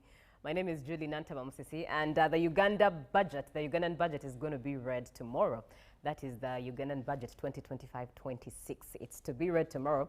And because as every Wednesday we have conversations on cooperatives, today in particular we want to focus on realizing Uganda's national budget through strengthened cooperatives. In studio with me is Mr. Julius Mukunda, who is the Executive Director of the Civil Society Budget Advocacy Group, CS-BAG. And also Mr. Ivan Asimwe, CPA Ivan Asimwe, who is the General Secretary of Uganda Cooperative Alliance. Now, the number, as always, that I emphasize that you have to have for you to be a part of the conversation, 0709 602 592. Please keep in mind that you cannot call it or you cannot call via WhatsApp, but you can simply send that message via WhatsApp and we're able to put your communique across so that we communicate effectively. Good morning, gentlemen. Good morning. Thank you so much for coming through. Thank you, thank you. And I'll start with Julius. Julius is that we've been telling him that he's the celebrity of this season. He's all over the place, but for the best reasons. Thank you. Educating Uganda. Now, in your perspective, do cooperatives, what role do cooperatives play in Uganda's economic development and budget implementation? I hope I will say the right things before Ivan punches me, but I can tell you from my early childhood, I saw my father joining some of these cooperatives. And one thing that I remember very correctly is that they cushioned him in terms of prices, but also they trained him in terms of what he should be doing right, especially if he was involved in farming, but also they guaranteed markets for his produce. And that is something I have always fought for, even today. That if you're a farmer in Wunduvujo, you just don't know what markets in Switzerland are talking about cocoa. You will never know that. You have no capacity to negotiate the right price. Neither can you be able to get the right varieties for your cocoa to grow well, or the right inputs and seeds. I saw my father when he joined a dairy cooperative that they would get the money at the end of the month. And if actually you would not have money, they would actually lend you some money because they knew you are bringing milk at that dairy point. These are the infrastructure that have died away, and we want this infrastructure to be in place. And that's why even the budget becomes very critical and very important. When PDM started, there was no any other infrastructure in place apart from ensuring that we can have cooperatives, because they know the individual person from A to Z. And that's why we say that if you do not support these cooperative structures at the grassroots level, then the outcomes of the PDM we are looking out for might be a challenge. Right. Something to really think about there when you say that. Yes. It's really something in-depth to think that. But coming to you, CPA Ivan, and you know how you're an expert definitely at cooperatives. It's in your blood. And I will still try to pour in a bit of the budget from your perspective as someone from, as a person who is into cooperatives. How aligned are Uganda's national corporate budget priorities with the goals and capacities of cooperatives in Uganda, especially for the UCA? Well, thank you so much, Julie, and good morning once again, our viewers. First of all, I want to thank you, UBC, for always giving us this opportunity. And welcome back. Yes, it's been a while, these yes. pertinent issues, because like Julius, my friend Julius mentioned, there is no way, and I've told you guys, there is no formula in this country and in Africa that is going to work apart from the cooperative model. Capitalism has been tested, and it is benefiting the multinationals. It's not benefiting a common Ugandan, a smallholder farmer seated in Ibundibujo today watching this TV cannot benefit through capitalism. It has to be cooperativism. Why? Because cooperativism will bring these smallholder farmers together. You are aware that according to UBOS 2022, we have over 70% of our people in the agricultural sector. And out of those, over 67% of these people do not own more than 1 hectare. In other words, these are smallholder farmers. Majority of our people, over 67%. Now, how are they aligned? Looking at this picture, and looking at the theme for this year, this year's budget, where you are emphasizing commercialization of agriculture, you are talking about digital transformation, you are talking about access to market, you are talking about broadening social services, then how do you achieve that? You need to bring together these smallholder farmers, because they are the majority. Not only farmers, even the artisans, the smallholder farmers, the smallholder miners who are down there, mining gold and other minerals, you need to bring them to equation, because you cannot, Julie, you cannot commercialize agriculture with these scattered smallholder farmers. The system cannot work. He has mentioned the PDM. PDM entirely, all the 7 pillars, when you read them, Ugandans don't like the truth. But the truth of the matter is, it is the cooperative model. The 7 pillars, you begin with the production, aggregation, value addition, and marketing. That is what cooperatives are doing. You go to the social services, same. You go to financial inclusion, we have circles all over. So it's just a matter of baptizing it and calling it the cooperative model. And then how do we do it better? It needs budgetary support. Because you see, Julie, systems cannot work if they are not well facilitated. I will give you an example. He has mentioned how cooperatives used to work. It was a policy, number one, that these cooperative officers needed to be supported to go to Chigumba and undergo a cooperative course. For you to understand cooperatives, here you are a manager, you are a board member of a cooperative, but you cannot even define a cooperative. So it was a policy that first of all, you get a job, go to Chigumba, 9 months, study. Cooperative officers, we had the cooperative officers up to parish level. Now they are substituted with commercial officers. Yes, fine, commercial officers are now at the district level. But what is needed of these people? Budgetary support. Support them financially to go for studies, to really understand the cooperatives. Number two, to do their work of audit, supervision, and any other work in these cooperatives. But you can imagine you find a commercial officer going to attend or going to audit a circle, but he doesn't have fuel, and it is the circle to facilitate him.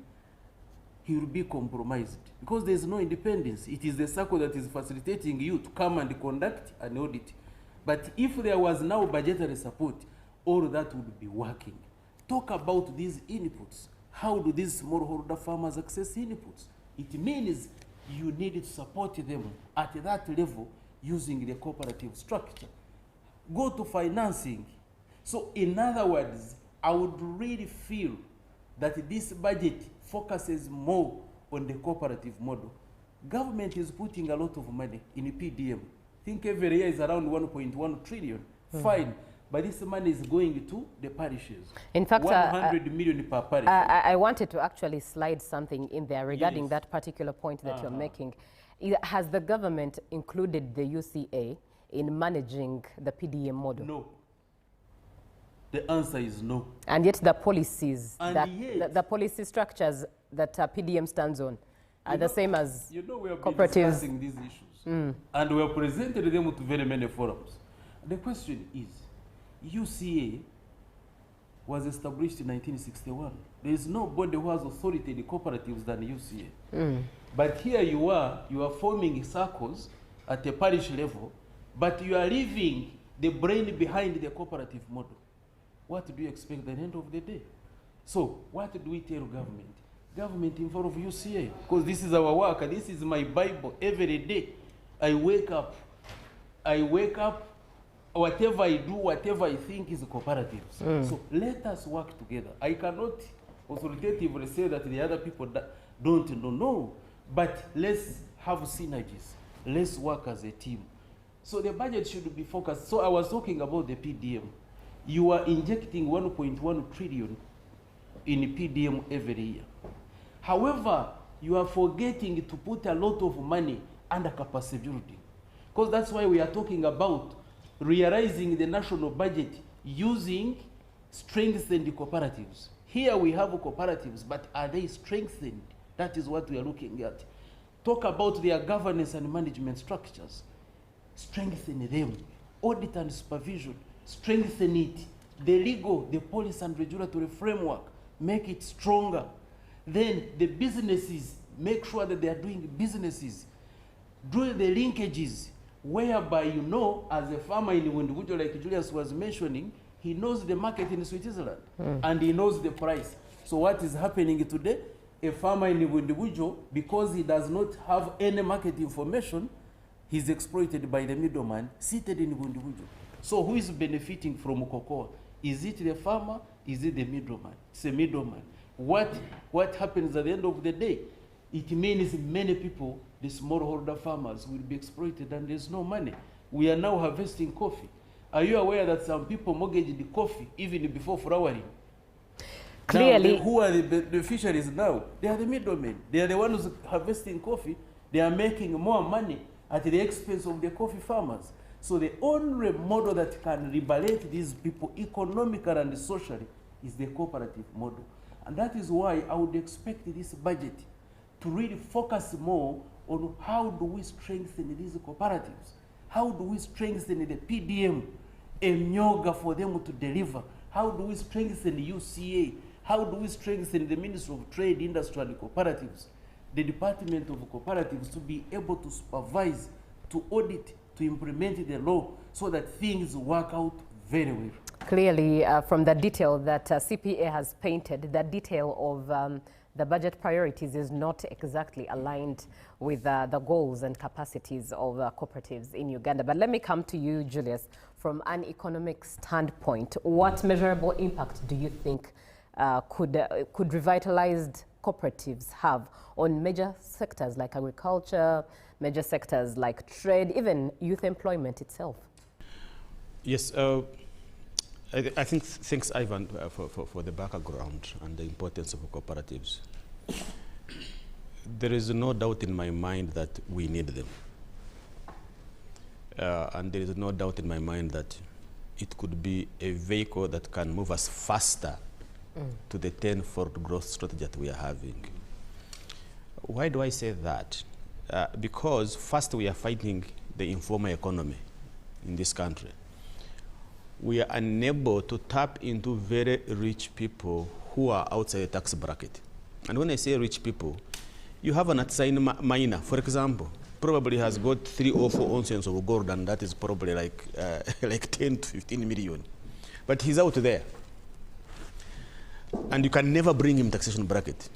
Just imagine that there is a cooperative of these small and medium, miners, and that they are cooperative registered, and they are able to collect all the gold, all the minerals they are collecting, and sell them at international price.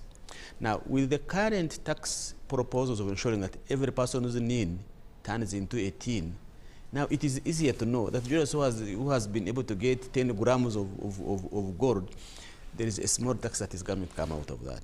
So you can see the impact. It can really, how it can completely change the informal sector and it becomes formal, and everybody gets into a taxation bracket. So that me and you have been taxed left and right. The tax burden can also reduce. The other important element is we have been pushing for markets.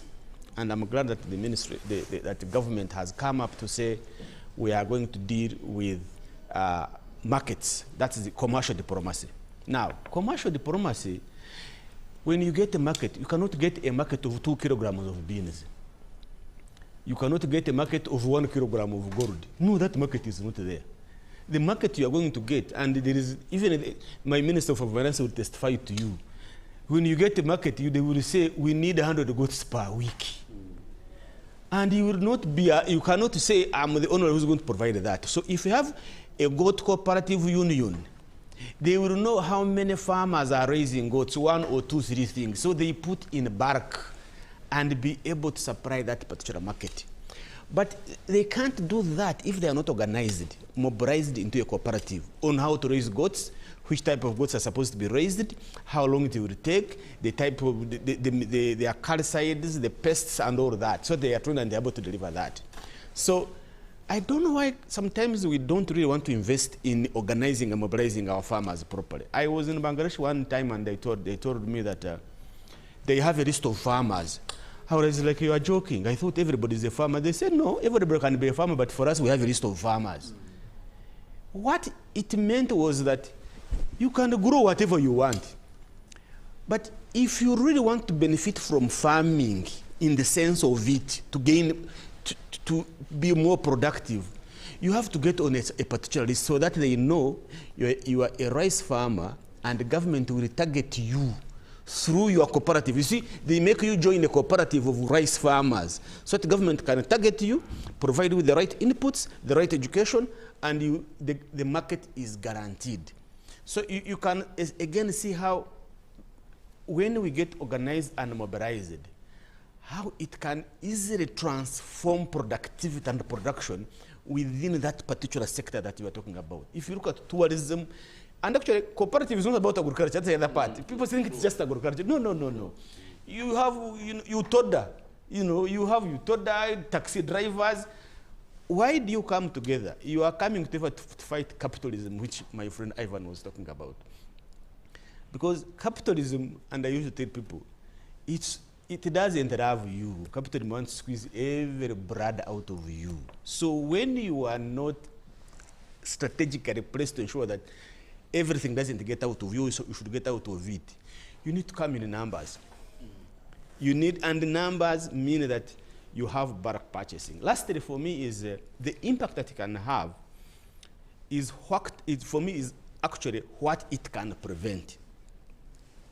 Now, the Auditor General went and, because we were making noise around PDM, because it's a lovely program, I want it to work. I have seen how it has transformed people. He went and found out that certain circles that money was given to did not exist. They never had an address. This is public information. They never had an address. Some of them have no books of account. In fact, some of them don't even exist.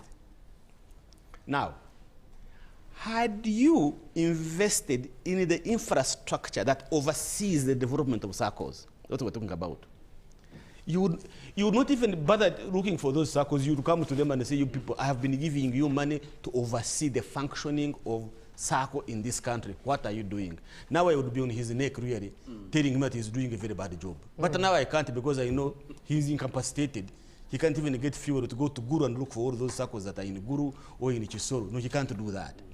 So we are preventing loss of government revenue. Right. If we invest in infrastructure that can support the growth and thriving of circles. You don't just throw money to think that they will just handle it. No. Some of these circles are sharks. They are waiting for government programs, get the money, pack up, close shop, and move on.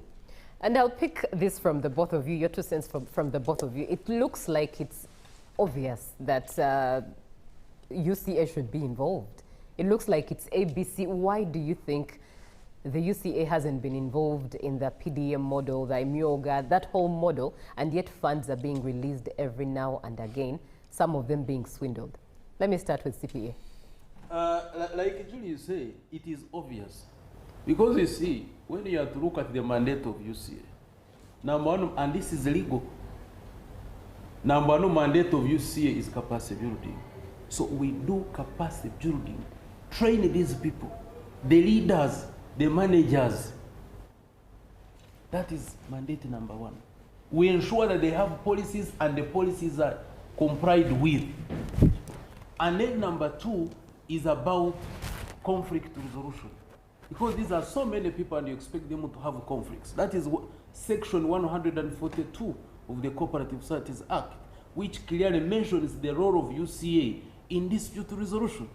To the extent that even subsection 5 says that in the event that either of the parties fail to get an arbitrator, then they can apply to the General Secretary of Uganda Cooperative Alliance, who shall appoint an arbitrator. That's the law.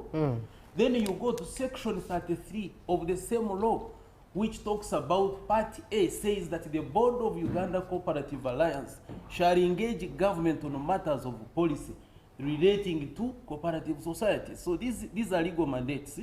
Now, so it's obvious that we need to be supported. The cooperative structure should be supported to ensure that there is efficiency and effectiveness in service delivery. I will give you an example. Just go to our Kenya here, our neighbors. Do you know that cooperatives are controlling over 10, they are contributing over 10% to GDP? Compared to us, we are still at 2.68%. Why? Because of the informalities that are there. By the way, they may be controlling more, but there are so many informalities, things are not formal. Even those ones in the cooperatives are side selling. So they are selling as individuals. So you cannot capture their turnover. Then Kenya alone, they employ over 500,000 people employed. You come to UK, over 1.3 million people are employed in cooperatives. You go to France, the same story. So things are happening like that. So it is obvious that if we want to transform this country, let's come together, let's consolidate our resources together, such that we can really have a trickle-down effect. Julius, why do you think so? What's your perspective? My perspective is like any other part in terms of setting priorities in this country, is that we have very good things on paper. Fantastic. That I'm telling you, people come and pick your laws and they only change the country. And you wonder why. And I can tell you, I went to our neighbors here in Rwanda, trained them in gender budgeting. They came here, saw what they were doing. They said, who did this? They said, oh, that man can help you. I went and trained and came back. A delegation went to Rwanda. And they said, hey, you are so fantastic in gender budgeting. Who trained you? They said, but the guy who trained us, you've left him in Uganda. Because all we did was we did something fantastic, but the government was very slow in taking it up. So it's an indication of how we don't do things that we want to do. And when he was talking about cooperatives, then I remembered one thing, and is that we find ourselves, because we don't do the right, we find ourselves investing so much like in political parties. If you say there's a political party here, right, yes, everybody will be on board, people will start. Do you know how much NRM is collecting in data allowances on people who are registering? But you say I want a cooperative on any sector that is going through. I mean, very few people are just going to come to that. But the matter of the fact is that we need to face the reality. And as a country, when we look at the geopolitics that is taking place, everybody's country first. There is no way you are going to say that I'm going to sell to Europe and I'm going to sell to Japan, to America, when actually one of the things that is hitting us badly is about standards. And I still recall my story when my father was selling milk. One of the things that they were very, very pertinent about the cooperative that we were in was that the standard of milk, you would not, if they find you selling milk in jerrycans, for example, hey, that was very serious. So the standards were very high. Why do you think coffee is very, very productive these days? People want everybody to work for coffee.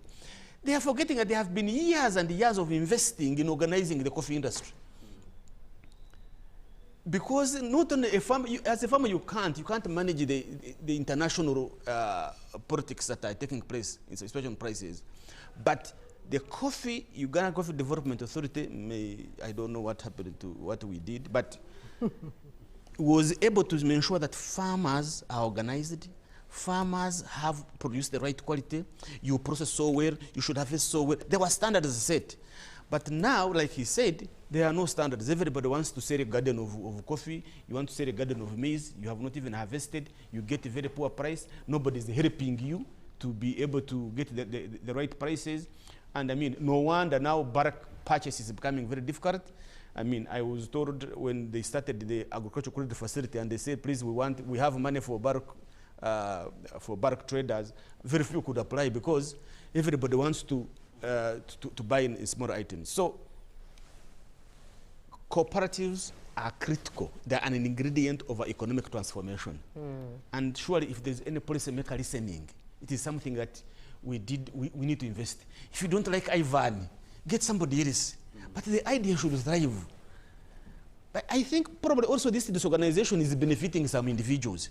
Exactly. I was about to pick something here. I think it is benefiting them because when you divide and rule, then you can't negotiate the right price. That's very true. Because I should ask myself, milk, you go and find a liter of milk at 500. Somebody has been grazing a cow for the last 1 year. It has produced milk. You go to his farm, a liter is 500. And you are like, really? A liter 500? At some point, a liter is 2,000. But and the same liter is 4,000 in a supermarket. In a supermarket. And when you go to a supermarket, it is 4,000. And you're like, something is fundamentally wrong. Something is interested in ensuring that these milk producers don't organize properly so that they can have the right price. The same goes for all other products in this country. And when you say that the conversation on people's lips has been, is the budget for the people, really? Yes. And clearly, cooperatives would now also be helping in. But do you know one of the things that you do with the cooperative is that there would be that small money they would put aside for managing their affairs. So when you, because when you're a farmer and you're getting the right amount of money, I mean, it doesn't matter that you remove 5% of the amount of money for your cooperative to run properly because you're benefiting from it. But I think somebody is really not interested in having strong cooperatives. And I think people probably who are in these political machinations might want to tell us, why don't you have to have a very strong cooperative union on coffee, cooperative union on cocoa, on beans? I want to do on the things that we can produce. The things that we produce in this country, the artisanal miners. Why? Why is that we don't want them to organize? Because when they organize, they get better prices. And that is against capitalism principles. With capitalism, you must get things at the very cheapest price on earth. So if you negotiate and you're getting higher, then you are fighting with capitalism. And as long as we continue getting cheap, low prices for the producers that we get, we will never get rid of poverty in this country. I can guarantee you that. Right. Just Julie, to make a joiner. Yes. On the market. Do you know that of recent we got a market for bananas, Bogoya, in Europe, and they want 20 metric tons of Bogoya per day? How do you raise this? You need to mobilize the smallholder farmers, and you need standards, because the standards are clear. we want this type, we want this color, we want this size, what such things. All the prescriptions are clear. So how do you get this?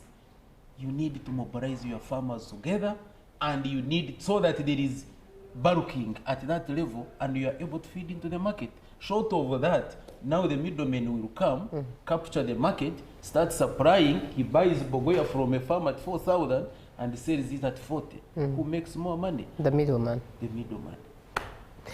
Your Excellency Yoweri Kaguta Museveni, I hope you are watching this, gentleman, because clearly the conversation on Ugandans' lips right now is the budget for the people, because it looks like a lot is being taken away from them. Yet from this conversation, we can tell that cooperatives could help give more to the people while also giving more to the nation at large of Uganda. Now, let me get into a couple of your comments. First and foremost, you are watching Good Morning Uganda on UBC TV, and we are discussing, really realizing how Uganda's national budget 25-26 and how it can be strengthened through cooperatives. 0709602592 is the WhatsApp number that you can engage and be a part of the conversation that we have this morning. Hi, thanks for the show. I'm Chetire George, watching you live from Boyikwe. Thank you, George, for being on the show. And I'm happy to be part of the conversation. This is Skovia from Moyo. Thank you, Skovia, for being on the show. Hi, Richard. Thank you for the good program. My question is, where have these brains who could have advised government been on how to use PDM money? But I think those think tanks, when they are giving advisory ideas, they stop thinking because all people in parliament benefited at least from the cooperatives, but they keep quiet and continue poorly advising the government that when you give money to the poor, they'll become rich. Dear, sorry, Uganda. But they are here on UBC, and it's public information that can be accessed by the policy makers themselves. Good morning, UBC. I must thank the panelists who are speaking about cooperatives. It's so disappointing that they are blaming small farmers who have formed themselves as small cooperatives. What about the members of parliament who swindled billions and billions of money meant for cooperatives, and government is just looking at them, and we're still seeing them contesting?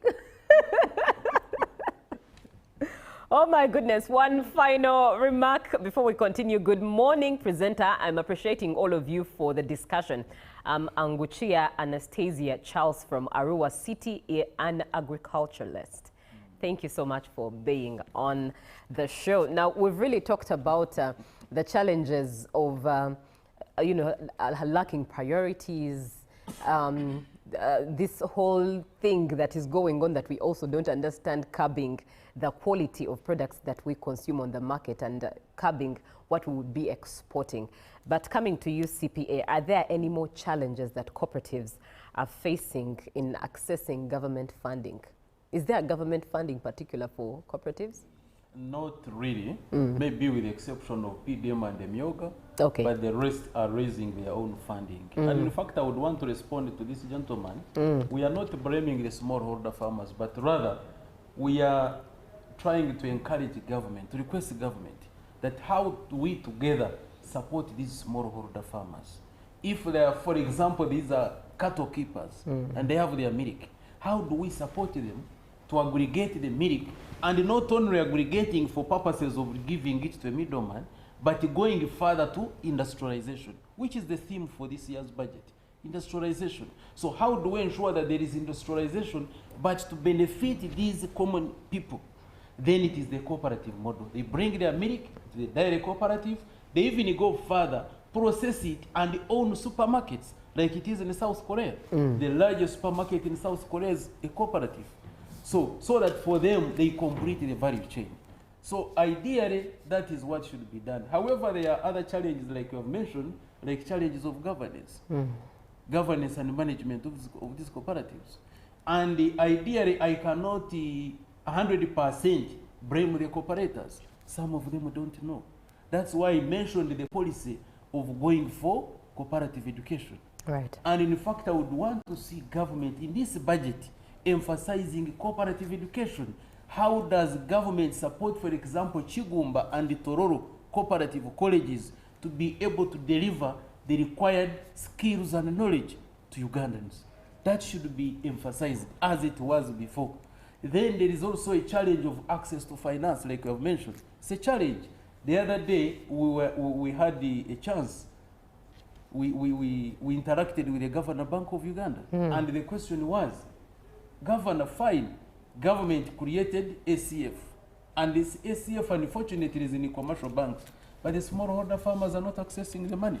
So how do we together, using the cooperative model, because circles are there, and the circles can actually, they are closer to the common person than the commercial banks. So, and currently they are regulated by UMRA, Uganda Microfinance Regulatory Authority. So how do we make this money accessible by the smallholder farmers through the cooperative structures? And fortunately, we agreed to discuss more on this matter. Access to market is a challenge. What is happening today, like that's what Julius was mentioning. Farmers, yes, even through their cooperatives, the farmer is paid little money, like 1,000 shillings at a cooperative level. But this money, this milk eventually ends up in a supermarket and the liter is 4,000. So who takes the largest portion of the profit? Is it the farmer? Is it the middleman? Is it the supermarket owner? So how can we close this gap to ensure that even the farmers at this level can at the end of it own the supermarket, like it is in Europe? And it is possible. Then we have the other challenges of policies. We don't have policies. Then the legal, regulatory, and policy framework is also a challenge, especially on circles. We have been mentioning this. We may not go into the nitty-gritties, but it's a challenge. And you have heard of recent that Honorable Migade is pushing for a private member's bill in Parliament to have the laws on cooperative, on circles amended, because there's a lacuna. One law says bigger circles go to Central Bank of Uganda. Now, when they go to Central Bank, the MDI Act defines an MDI as a company, not a cooperative. A cooperative is not a company. That's a lacuna already. Now, again, as they are going there, the law says any circle above 500 million share capital and 1.5 billion savings, you go to Central Bank. As they are going there, the MDI Act is amended, and it's putting the minimum capital requirement at 5 billion. So what is this? Then as they are still there, another law comes into play, which is the Tier 4 Microfinance Institutions and Money Lenders Act that requires circles to be regulated by UMRA, Uganda Microfinance Regulatory Authority.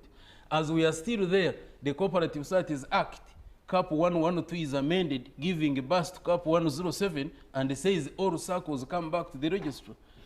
You see that lacuna? Now, that is a very big challenge, that however much you inject money, and this government, even if you inject money in PDM and the Myoga, without an enabling legal and policy framework, then it's like throwing sugar in an ocean. You will not get results. So how do we do this? Let's work together. And I'm very happy. You see the viewers are commenting and they are saying, this is a think tank. Why don't we sit together? Ugandans, let's sit together. We can't know it all. I know cooperatives. Julius is an economist. For you, a media person. But we can bring our brains together and develop this country together. Cooperatives is not only about agriculture. We have cooperatives in finance. These are circles. We have cooperatives in transport, like Uganda Cooperative Transport Union, our Kura Nume here in Kampala and border borders. We have energy cooperatives. We have health cooperatives. We have housing cooperatives. There are so many. So if we can bring them together, I always ask myself, is it necessary for you to go and get Chinese to construct our roads and bridges when we have engineers? Why don't you mobilize what these are engineers for? Yeah, what are they for? Why does government spend money educating these engineers whom you cannot utilize at the end of the day? Bring them together like China has made. Let them form cooperatives. And then they start doing government work and they make money. And you have solved unemployment. Do we need to go and look for investors to come and invest in medical care here when we have educated doctors? Experts are here who have done medicine. Right. So why don't you support them? This is now about the budget. Let the budget focus on such issues that can translate into economic growth. Bring them together. Let them form a cooperative union. Strengthen supervision and audit. Let the law be very stringent so that nobody can play around. And then eventually, these people can form first-class medical facility in this country. And eventually, instead of our people going to America and whichever for medication, the money remains here. And you're able to move. Why would you go to look for investors out of this country? Who are taking profits back to their Who country. are repatriating the profits. Why don't you get Ivan, Julius, an economist, Julie, bring them together, support them, and they can set up a factory. Right. And they make money for Ugandans. So there is no magic in developing a country. Right. It's about thinking and making sure that you put in place strategies and you focus resources towards that development agenda. And like Julius stated, that priorities is quite a big factor here. Coming to you, Julius, are there any specific budget allocations in this current year, financial year that we are closing, that directly have supported or even undermined cooperatives? That the growth of cooperatives in Uganda? No, I think the growth, cooperatives, the cooperative movement or the promotion of cooperatives, the growth of cooperatives has not been a major priority for government. And I think it is the question we are trying to ask ourselves. Why is it that they are not interested, yet it brings immediate results? And because of that, you go to a district, you find it. Actually, they used to call them trade and cooperative officers, and they changed them to commercial officers. You can see how even the word cooperative people is not palatable to some individuals. So, and if you go to a district and you find a commercial office, I can tell you they might not have a budget of more than 5 million a year for their operations. 5 million? Not more than that. That's a weak peanuts. So you really find that really in terms of supporting a cooperative movement in this country, it has not been a very strong priority for government. And yet, they in any way try to ensure that they ride on the idea, on the principles and the ideas of a cooperative, of what a cooperative should be about. Because if it was not for that, then I don't think PDM would work anywhere. Because government was like, people must be organized and formed, and since we can't give an individual, let us give money to an entity that knows these individuals. And already you're trying to support cooperative movement. But he mentioned something around all these institutions being scattered, and then they're trying to do the same thing. And I think it is one thing probably we should have thought about when we are doing rationalization. Because if you already have an institution already working, instead of creating others, you strengthen it. Because the Uganda Cooperative Alliance has been there even or others came in. But again, you know, when people want to have a share of a cake, you become innovative and create other things so they can be able to work. I ask myself sometimes, I said, this 1 trillion PDM, this trillion agricultural facility, this Myoga, you know, do you know we even have money for Juakali? You know, Juakali is, you know, people who do very, very small things, you know, like fabricators and artists, and we have gone to that level. You know, we have a grow project around 223 billion Ugandan shillings.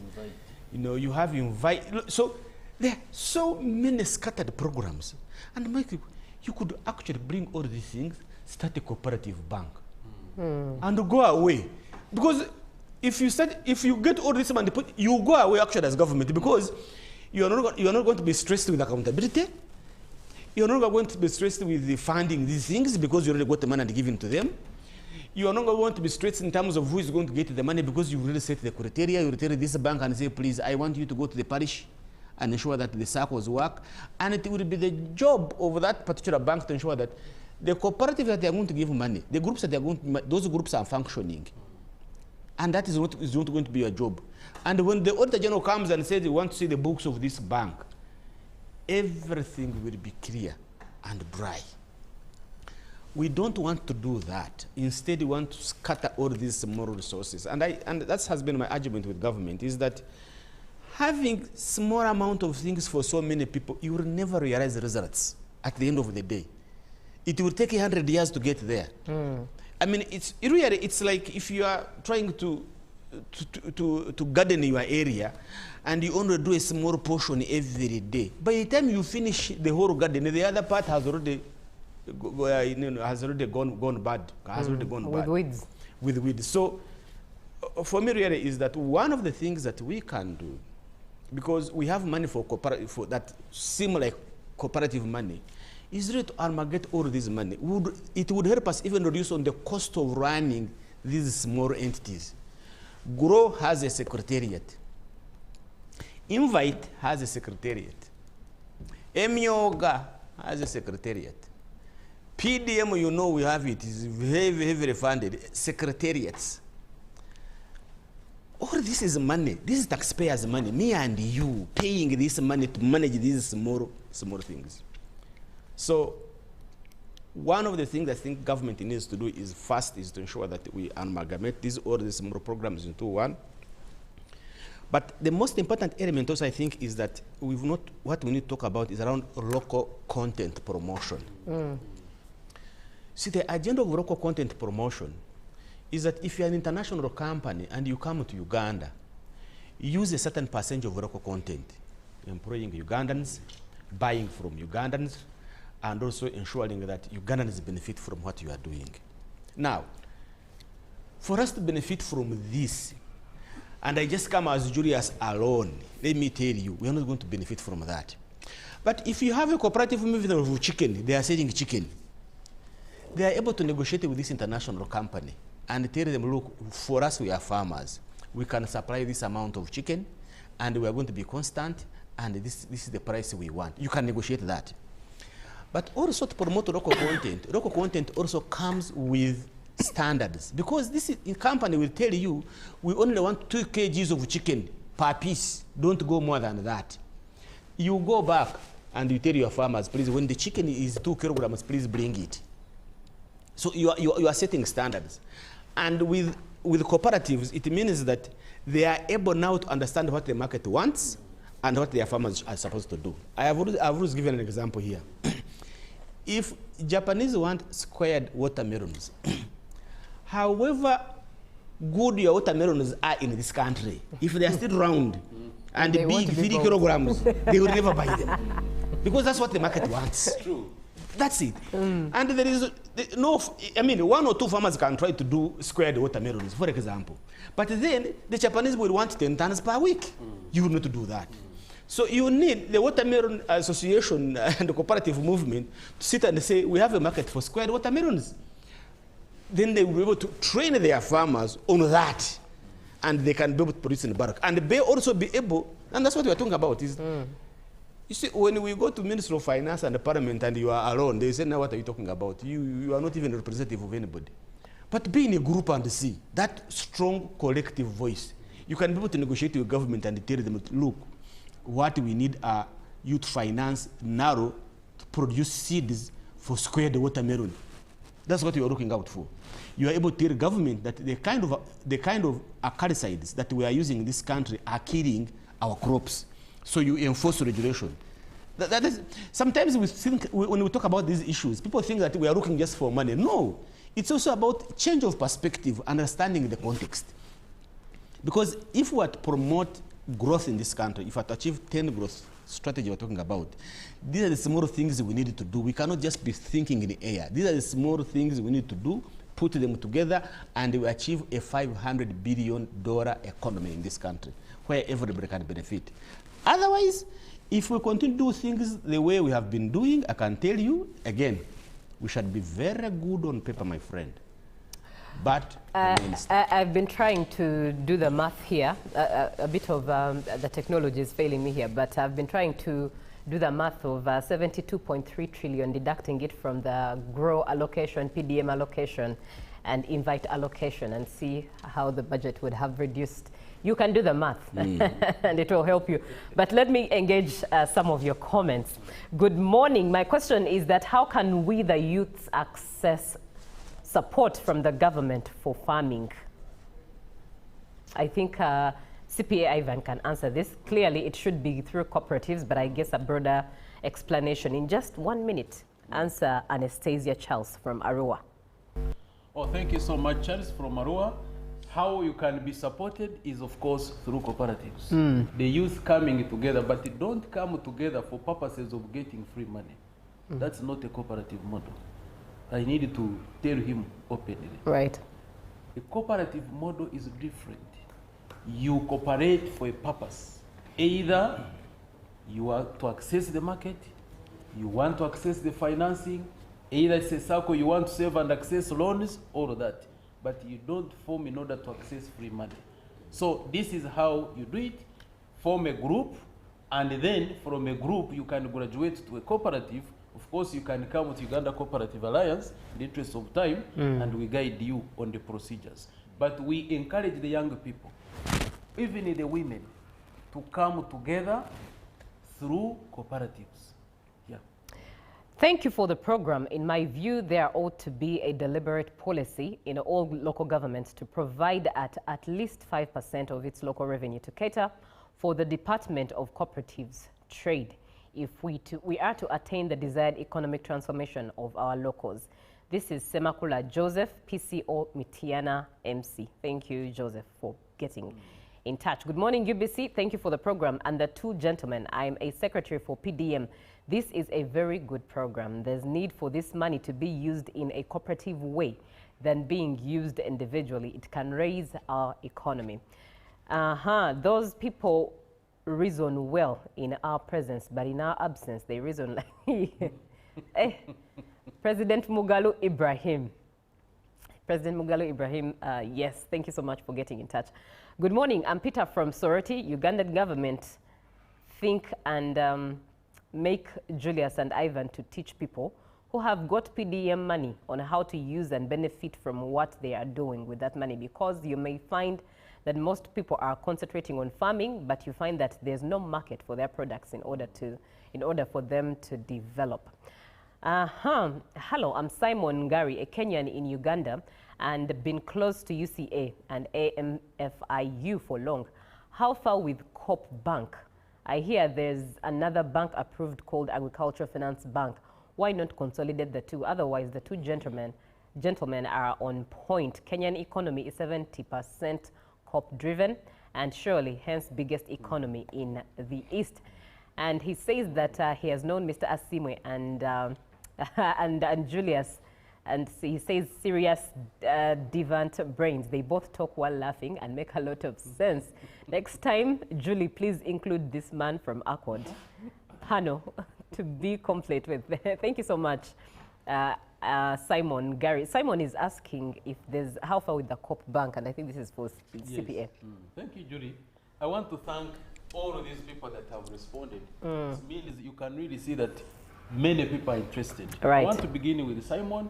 Thank you so much for that comparison. And it is very true that the Kenyan economy basically is based on cooperatives. We can't contest that. On the issue of the cooperative bank, the progress is that next week we are moving, Julie, we have resolved to start by next week. In fact, before the end of this month, we want to start. Because we have been talking and talking and talking. Right. There are so many options that we have been looking at, whether to start as a commercial bank, whether as an MDI, whether as a Tier 4. So, but next week we are having a meeting of all cooperators. In fact, on Tuesday at Uganda Cooperative Alliance, we have already invited them. They are coming, over 60 circles and the unions, and then eventually we want to start off. We want by close of this year, we should be having something up and running. And then we can grow gradually. Like the Kenyans did in 1966. Their bank started as a cooperative society. And then eventually in 1977, they graduated and got a license as an MDI. And finally, they're a commercial bank. So we are taking the same trend. Even in Tanzania followed the same model. Right. So it is true that we are moving, and by like I've mentioned, we shall be having it up and running. Then Peter from Soroti, of course, he talks about market access and PDM. This is what we are talking about. And we are, Julie, we are really so grateful with the government that the government is coming up with these initiatives. But like my friend mentions, let's consolidate them together. Mm. Let's use the available systems and structures for efficiency and effectiveness. So once these people come together, for example, in a PDM, according to Peter, they can easily access the market. Right. Like they are pineapple growers, they can go to the market. Right. And they can satisfy the market based on the quality and the quantities required because they are together. Mm. Thank you. Now, let me read one last comment, and this will also serve as we start to begin the close of the show. Hi, my name is Joshua Romano, and my questions to the panelists are, number one, how exactly do strengthened cooperatives align with Uganda's current national development plan, that is NDP3, and the national budget priorities? This is to you, Julius. Okay. I think among the key priorities of NDP really is to ensure that people are organized and mobilized to be able to participate in national development. And actually, cooperatives are actually mentioned, the circles are also mentioned in the NDP. What we need now is, of course, the implementation plan. How do we translate this into the implementation plan? And I think that's what you're talking about. But already, I think there are opportunities that have been put in the budget that actually allow the thriving of these cooperatives. One of them, of course, is around PDM. To access it, you must have registered into an enterprise. A Myoga 100 billion that has been put in place for this kind of groups. We have the older persons also are getting some money, around 500 million. We have money for Juakali, I mean 3 billion. I think that is quite some money. But so there are those opportunities I think we can use to be able to increase the functionality of our cooperatives. But most important, and I think I want listeners to listen to this properly, is that we've been fighting on procurement, because procurement is taken on by big companies, it's taken on by those who know. We've been fighting to ensure that these procurements actually can benefit the ordinary people. And glad that the Ministry of Finance, the government, through the Ministry of Finance and the PPDA, the PPDA, Public Procurement and Disposal Assets Authority, came up with revised guidelines which stipulate any contract, 10 millions and below at the local government level should be given to registered groups, not individuals, registered groups of women, youth, and people with disabilities, which I think is fundamentally so important that when you're not organized, you cannot get those contracts. Any contract, 35 million and below at the national level should be given to registered groups. So my fellow Ugandans, if you have that group and it is registered, please run and see how much you can partake from that. Sadly, I can tell you, I don't want to preempt our study. We are conducting a study to see how far is this being implemented. So far, one of the feedback we are getting from districts is that these groups are not there. They are not organized. Whether it is true or not, but it is an indication that there has not been a very great force to let them know that we exist. We need to supply these desks. We exist. We need this contract for cleaning your offices. We exist. We need this contract to supply you with the food or fuel and everything else. So these are opportunities within the budget that you can take advantage on and also promote cooperatives in this country. Thank you. Right. With that, let's use it as a closing mark to bring this conversation to its end. Thank you so much for being on the show. Thank you so much for sharing and engaging in this conversation. Please be sure that you pay attention and attend the reading of the budget tomorrow. It's pertinent, it's important because knowledge is power. Yes. Good morning.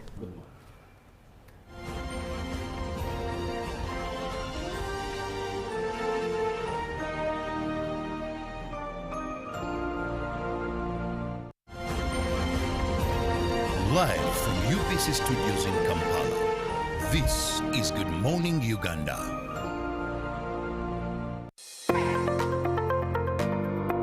the Minister of Finance, Planning and Economic Development will read the budget speech for the financial year